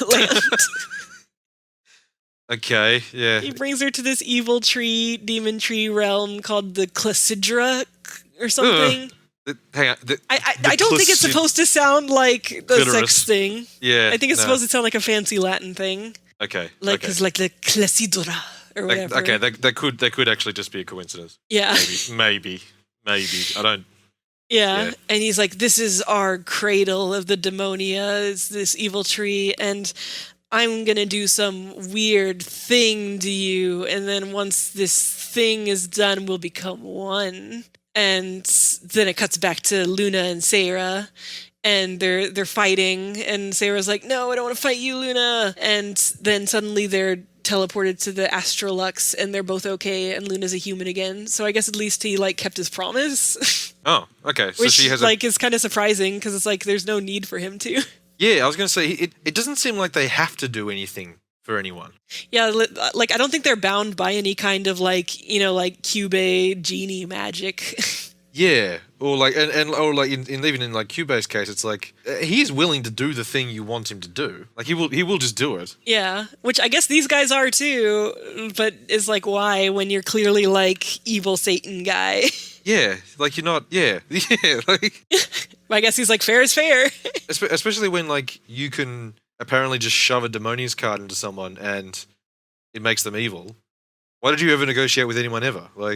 Yeah. You just want to make Demonius and make them run around and kill people. Just do that. That's an option, it seems like. Yeah, and it's you could say maybe Luna was psychologically open to it, with how all her jealousy feelings and stuff.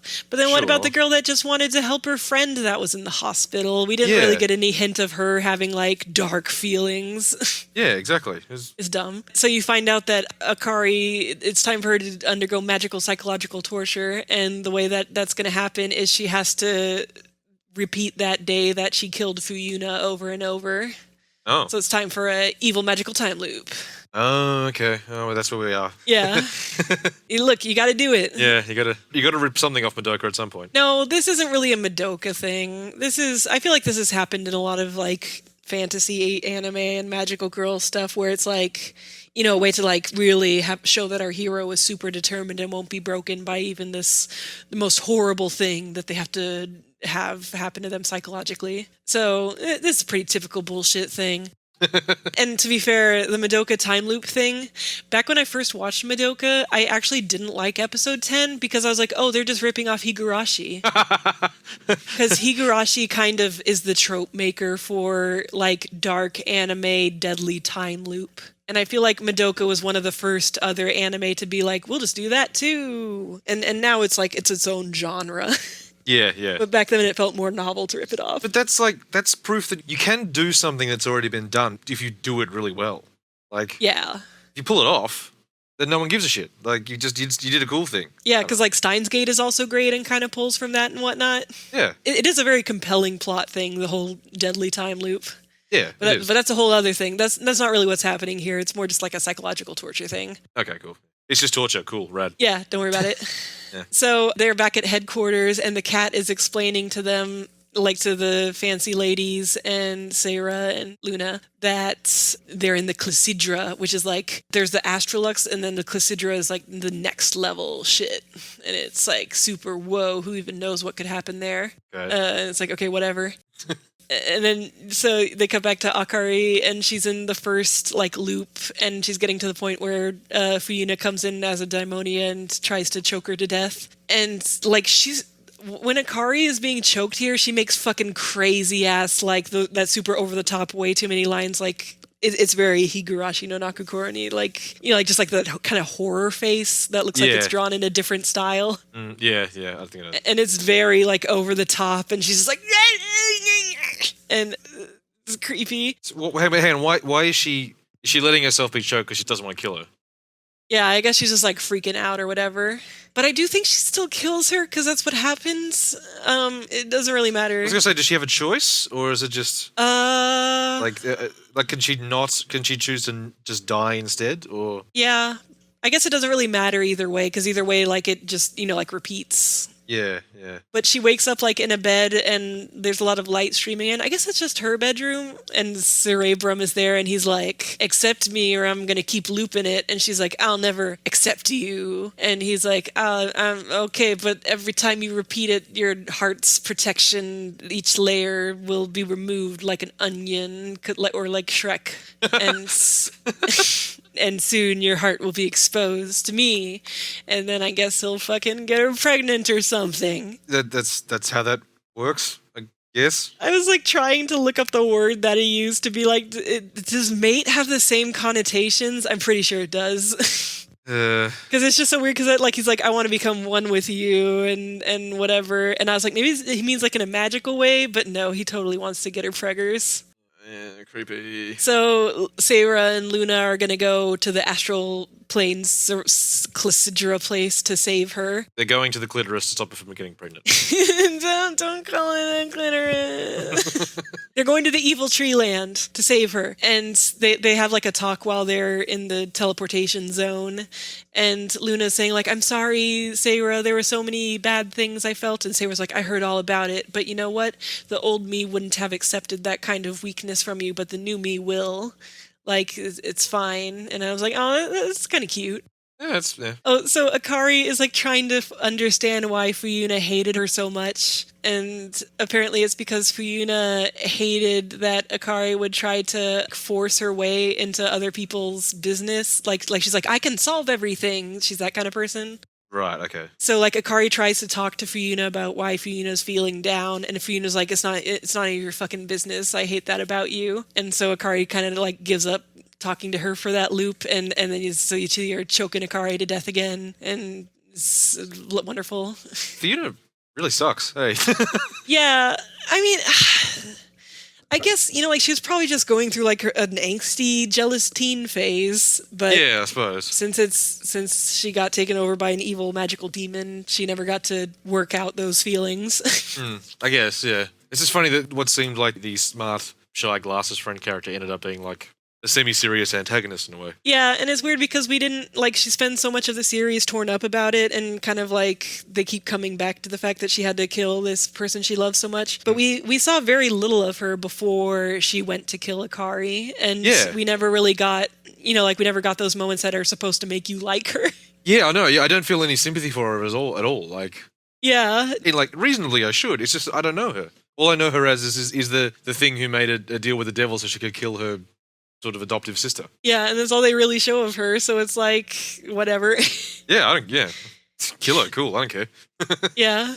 Yeah. So the girls see Akari, and it turns out that thing from the opening where Akari's naked upside down in a giant hourglass was actually, it wasn't like metaphorical, that's literally what's happening now. Okay, so she actually was naked. All right, cool. Yeah, so she's naked in a giant, big, like, rotating hourglass thing that's like, like she's in some psychological torture realm. Yeah, sure. And they're like, we have to get to her and save her. But then, like, all these shitty tree monsters attack that are all, like, big and thin and skinny, and they're like, they suck. But you know what shitty tree monsters are able to do? Bondage. Yeah, you gotta work out them vines and just wrap them up.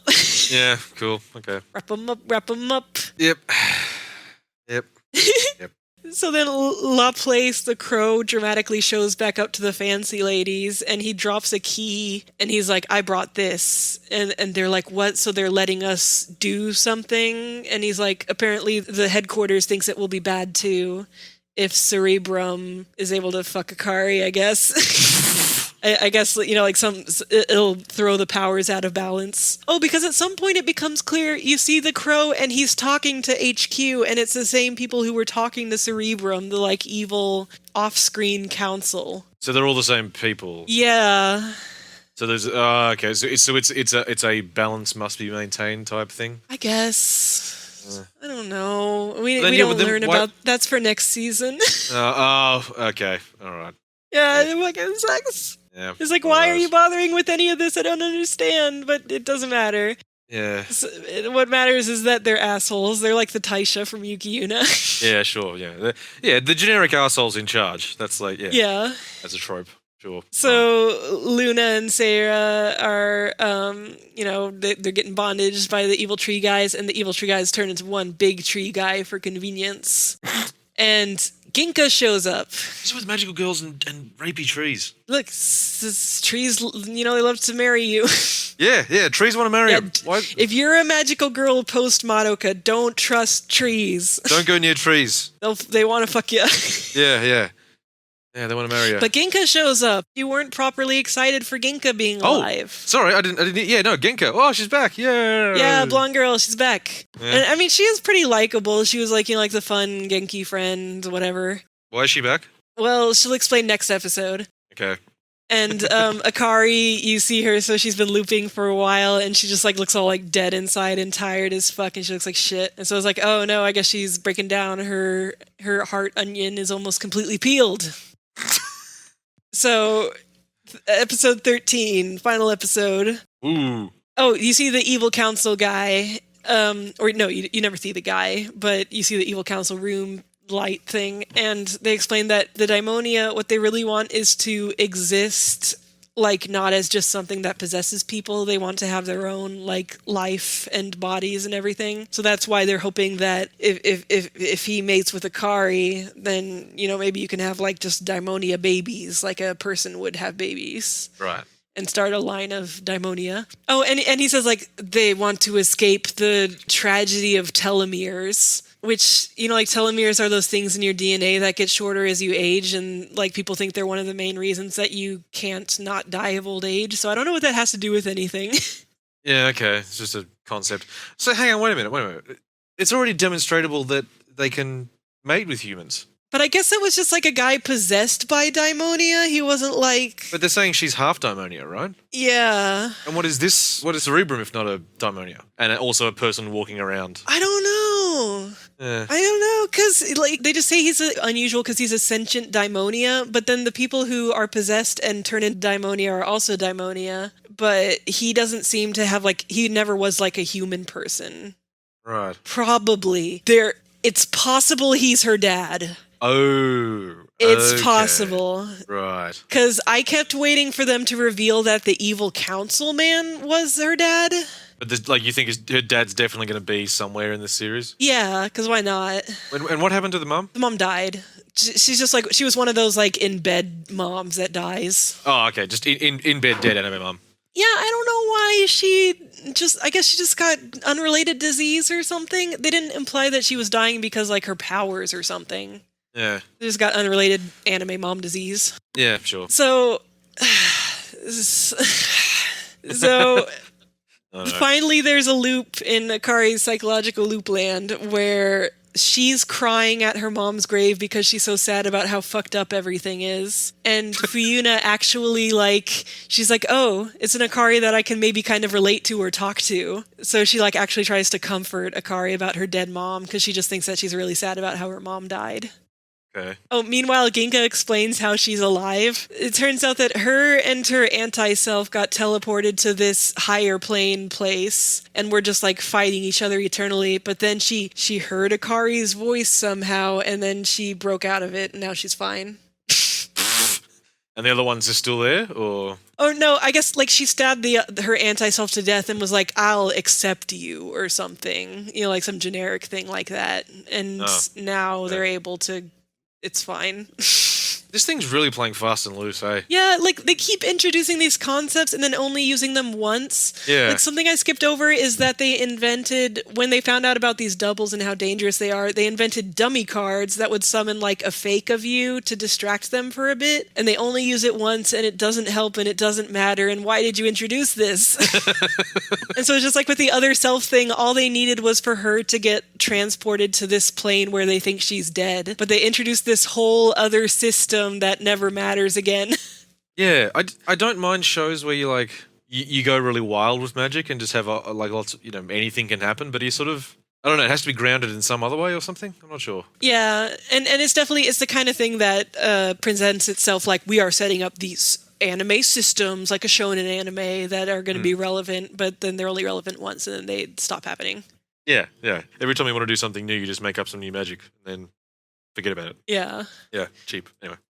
So in this loop, because Fuyuna and Akari had that little moment at the graveyard, Fuyuna actually comes in to talk to her before she like becomes a daimonia, and they're sitting on the bed together, and they finally just like have it out about all the things they don't like about each other. And you find out that Akari had these things like, she's like, I don't like that you show off in school and you don't express your feelings. And it's like, I would have liked to have seen a hint that Akari felt any of this before.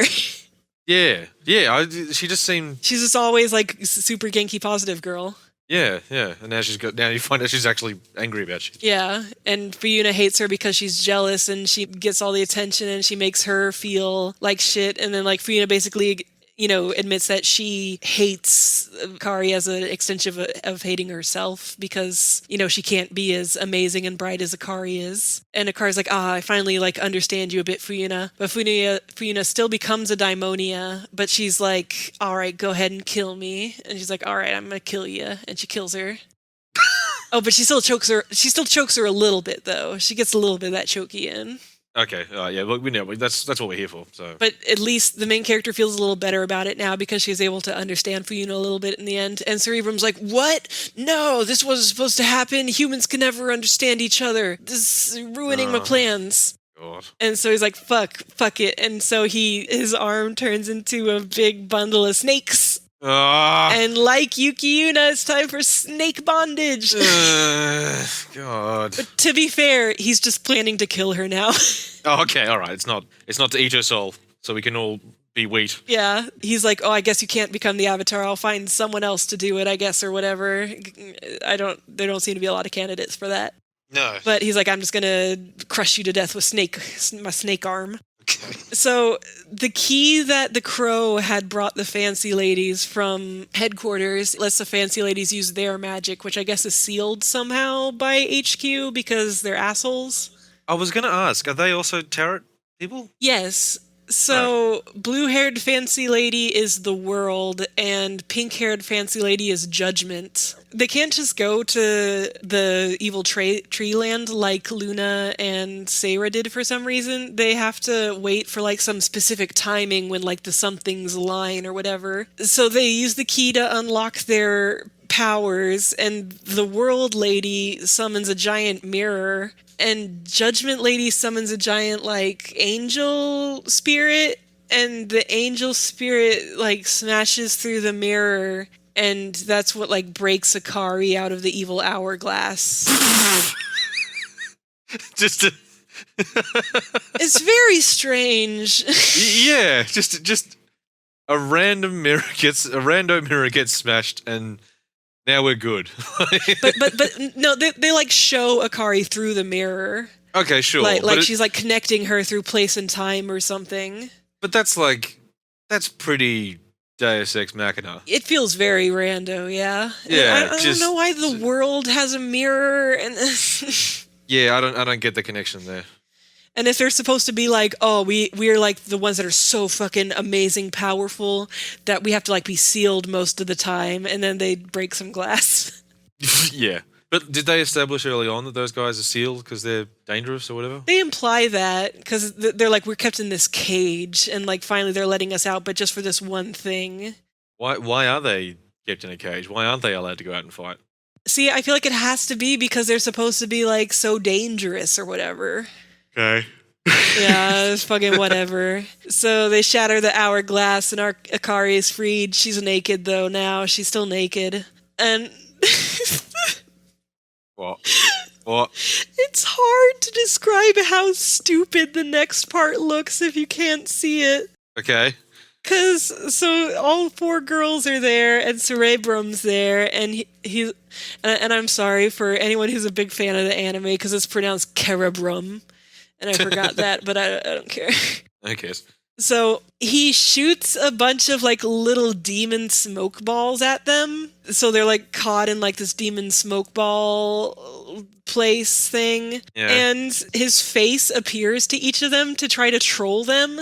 But the way that his like face, it just kind of like stretches out as like a single frame image from the demon smoke balls, and he's like meow blah blah blah, and it looks like really cheap and really stupid and really funny. Were they running out of money or something? Or I don't know. Well, actually, a lot of this episode is actually pretty well animated, like in the action. So maybe it's just that they spent all their budget on that and didn't have any budget for this part. Because, yeah, it just looks like total shit. So he's like, Luna, aren't you so sad about your gay? And Sarah, don't you hate Luna because she's so weak? And they're all just like, no, we got over those character flaws. And he's like, oh, damn it. And then he goes to naked Akari, who's at least like her body is covered up by those demon smoke balls. And he's like, Grey Akari, you want to save people, but don't you know that people are still gonna be evil and imperfect? So why would you even bother saving them? Meh. And she's like, I still want to save people. I'm breaking out of the demon smoke ball. And it's like, wow, it's amazing. I'm so moved. Really, it really feels like they've already beaten these character arcs earlier. Yeah. No, yeah, this is just them reasserting that it's like we already had these character arcs. Shut up. Yeah. And she's like, humans are both light and shadow, so it's fine. Humans are great. Cool. And so Cerebrum's like, how dare you? And he becomes like a big, more generic demon-looking villain final boss guy. And he's fighting them. He traps Akari in some kind of weird cube thing. And then the Jester and the Witch dramatically show up to help. And it's like, oh, yay, they're here. And they do some attacks. And it's like, fuck, I don't care. And meanwhile... these two characters, no one ever gives a shit. Like, yeah, it never matters. They're really supposed to be like oh, cool, these two. Yeah. Stupid. I don't care. No one cares. And meanwhile, back at the school, the two ladies, the fancy ladies, are looking at them through the mirror, and they see the big demon guy, and in his demon heart, where you can see what tarot card he is, it's the sun. Oh. So I guess he's her opposite demon thing? Yeah, where Ginka just got like a shitty invert. Yeah, so why does he not look like a shitty inverted version of her? Yeah. It's not explained, and that's also part of why I was like, is this like her brother or Yeah, or a dad or something. oh they do that thing at the end of an anime where they play the opening music, over the fight, which that usually works on me, but because this show is so bad and stupid, it didn't, and so that's how it like was really bad, because that I'm very weak to playing the opening music during the final fight. So they're all like talking about like, we'll do it because we're friends and friendship good or whatever. And Akari's like going into his core with her fire sword, and she's going to pierce him and defeat him. And her ghost mom appears to like hold her hand to be like, I'm helping you. And her ghost mom just looks like her with longer hair. And she stabs Cerebrum's card. And then you see him in a white void, and he's like dying in his humanoid form. And then he's like, fucking humans. And it shows Akari's mom Like he's like looking at her or something or thinking about her. And so that's why I was like, wait, is he her dad? Mm. Because like it looks like was he in love with her? And then it's like, so did he want to fuck his daughter, or is he like her brother, want to fuck her as his sister, or are they just like, we're two sides of the same coin, whatever, but I'm unrelated to you? Yeah. Is who fucking knows? Right. Okay. Okay. But they won the final battle, and then they're back at the fortune teller mansion, and everyone's very proud of Akari, and she's like, I've chosen my own destiny. I'm gonna fight monsters. Which is really funny, like, because they bring up, like, you know, a lot of generic shit about fate. Fate's determined. No, you choose your fate yourself, you know, every once in a while. But it's really funny that's, like, her fate that was supposed to be predetermined was to kill Daimonia, and the fate that she's chosen is to kill Daimonia. So what are you even arguing about? Like, yeah. But I'm still holding out hope that there will be a way that we can save him, maybe, so haha. Wait, I can understand saving the humans who have been possessed by Daimonia. Yeah. But saving Daimonia? I mean... Well, again, they refer to the humans that are possessed by Daimonia as Daimonia, but there also seem to be Daimonia that are just like these card magical people that were never humans. Yeah. They needed more terminology. They needed to separate these two concepts. And, like, do those Daimonia have their own society somewhere? No, because, like, you just see Cerebrum hanging out alone at the evil tree, and sometimes there's, like, cards floating around that he seems to, like, awaken the people from. Yeah. So, I don't fucking know. Oh, shit. Are they is he related to the twins from the shitty tree arc of Sailor Moon? They had cards. Oh, fuck. Alan and Andy? Yeah. It's them. They're back. It's them. No. Oh, no. They were also weren't they also kind of like romantic with each other? Yeah, they were brother and sister, but they were, oh, brother, oh, sister. Yeah, I bet these guys love that. Okay, so, but everything's cool now. They're rebuilding the mansion. Didn't you miss it so much, the school? Oh, it's great, yeah. The girls are leaving on a field trip, and they're going to visit all the other branches, I guess just to meet all the other tarot users. So it's like, first we're going to go to England, and then America, and then other places. And wait, hang on, how many, aren't there only 21 in total? Yeah. And there's like, what, 7 of them here? Yeah. So I guess maybe the other branches only have like 3 people at them. Yeah. Yeah, I don't know how many others they could be, but it's like, yeah, we're going to go meet them, and that evil councilman is still, who knows what was up with him? Who knows what was up with the politician guy who suddenly stopped existing after a while? They didn't know about him, did they? No. So it's just like, yeah, his ultimate thing to do as a villain was to get that angry mob to go destroy the school, and then he's never shown again. So, but was he subservient to Cerebrum, or was he like?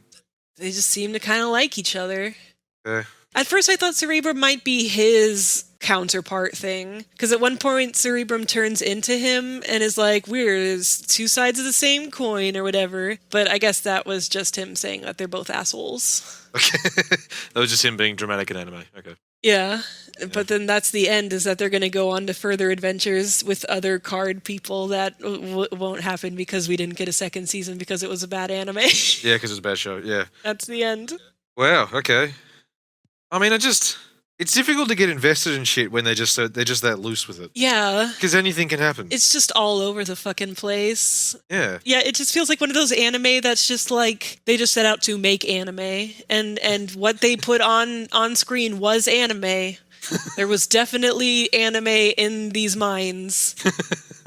But there was no, like, interesting concepts, really, or unique ideas. It was just a show. Yeah. That was on. It was just lowest common denominator anime with some weird wolf titties. Yeah, I mean, that part of it, I'm kind of like, what? Yeah, okay, so... Did they not even like bondage? They were just looked at anime and went, well, you got to put a fetish in there somewhere, I guess, so... Yeah, because again, like, only a couple times does the bondage really look like it's supposed to be sexual, like, you know, out and out. And sometimes it just looks like there's like choking people. Yeah. I don't know. And I was trying to find like the writer, and he seems like a very like workaday kind of guy. So I don't know if this was his pet project, or like I don't know who was really enthusiastic about getting this project going. I wonder about that, because it's like, you know, obviously making a show, it takes so much work. Yeah. And like you can only assume that someone must give a shit or it doesn't happen. Yeah. But then like so what how do they end up feeling like no one cared? Yeah. How does it turn out that way where it just sort of feels you leave it going very whatever and like they just didn't execute very well or I guess it's just people who are like, "Hey, I'm a writer. I deserve to have my own anime. I want to have an anime. I made an anime. It's an anime." yeah, like they didn't have an idea. They just wanted to have a show. Like it's like they don't have it. Yeah, they don't have anything to say. They don't have like a specific story in their heart that they wanted to tell. They're just like, hey, I do writing for anime. I should be able to have my own anime. Yeah, I guess. Yeah. Yeah, I don't really get it either. That was a weird show. Yeah. Yeah. And just very blur. Like you just sort of left it going. Yeah, I was like, I'm not like angry at it. It's just like, that's what you did? Huh. Okay. Congratulations, you have made a quantity of anime. It's too bad, because I did like a lot of the concept art done by that Gomoku guy. I think he has pretty cool art. I would buy an art book by him. But didn't look very good animated. The designs were nice. There seem to be Nendroids of all of the main girls. So. Oh no! But is there a version where she has the wolf titty out? I mean, I'm probably not for a Nendroid. Yeah, you got to get a Figma for that shit. Oh, it looks like there's only Nendroids of Akari and Seira. Yes, you're right. Yeah, I can't find ones for Luna or Ginka. They're very exclusive like that. Like I was annoyed when like I saw with the place further than the Universe they have Nendroids, but just of two of them. Yeah. And it's like they're an explicit foursome. Like that's maybe they just run polls, and it's like whoever wins these character polls will only make those two. Yeah, or they have to take a punt. Like yeah. But hey, what next? I don't know. I mean, yeah. I think we were thinking we would finish Symphogear. We could talk about season 1 of Symphogear. Yeah, that's right. Never got around to it. Someone on Twitter recommended we check out the Horse Girl anime. I'd be up for that. Oh yeah, what is it, Uma Musume? Where the girls they run derbies, but they're horse girls. Yeah, they're girls, but they're also horses. Yeah, they just have like horse tails and horse ears. Yeah, but it's not like the Centaur show where it's a Centaur girl who's got a horse body, but you know. No, they're just cute girls, and also if they win the derby, they get to be idols, so it's also an idol show. Wow, anime. It's real. Oh, and another one I realized that I could do, it's something I forgot to mention on one of our other podcasts. There is another post-Madoka show that's not sexy for old men, and it's not an existing franchise. And it was the Subaru one, which I started watching, but I only watched the first episode of. Oh, yes. Okay. And I need to watch the rest of that and see if it's worth doing a recounting episode of. That's incredibly 90s, that they just, like, the sponsor's just there. You've got to include them in a way, like. Yeah, and I'm honestly not sure. I feel like it still must be a seinen series because, like, obviously little girls aren't interested in cars and hubcaps. No, you wouldn't think so. No. Well, some would be maybe, but yeah. Yeah, but it looked pretty like pure, like it didn't look like it was actually going to get like dark or sexual or anything. So I need to watch the rest of this and be like, what are you doing? What are you doing over here, Subaru? Just an executive at Subaru just fucking loves magical girls and was sad there weren't any nice shows left. Yeah, it's like, you know what? I have $1 bajillion. What if I just pay someone to make my own fucking Mahos? I could do it. Yeah, that could work. Yeah, I mean, that is using money for justice, so yeah, I accept it. When are you going to reveal that Slipless Domain is actually advertising for Microsoft? Oh, shit. Steve Ballmer just fucking loves magical girls. And everybody stops reading because they're like, Apple only magical girls. I can't believe you do this. All right. Well. Good job, everybody. Yeah. Well, that was Daybreak Illusion, and I guess we'll see you for the next thing. Maybe it'll be positive. I don't know. Who knows? Anything's possible. We choose our own destiny. That's what Daybreak Illusion taught me. Bye. Yeah.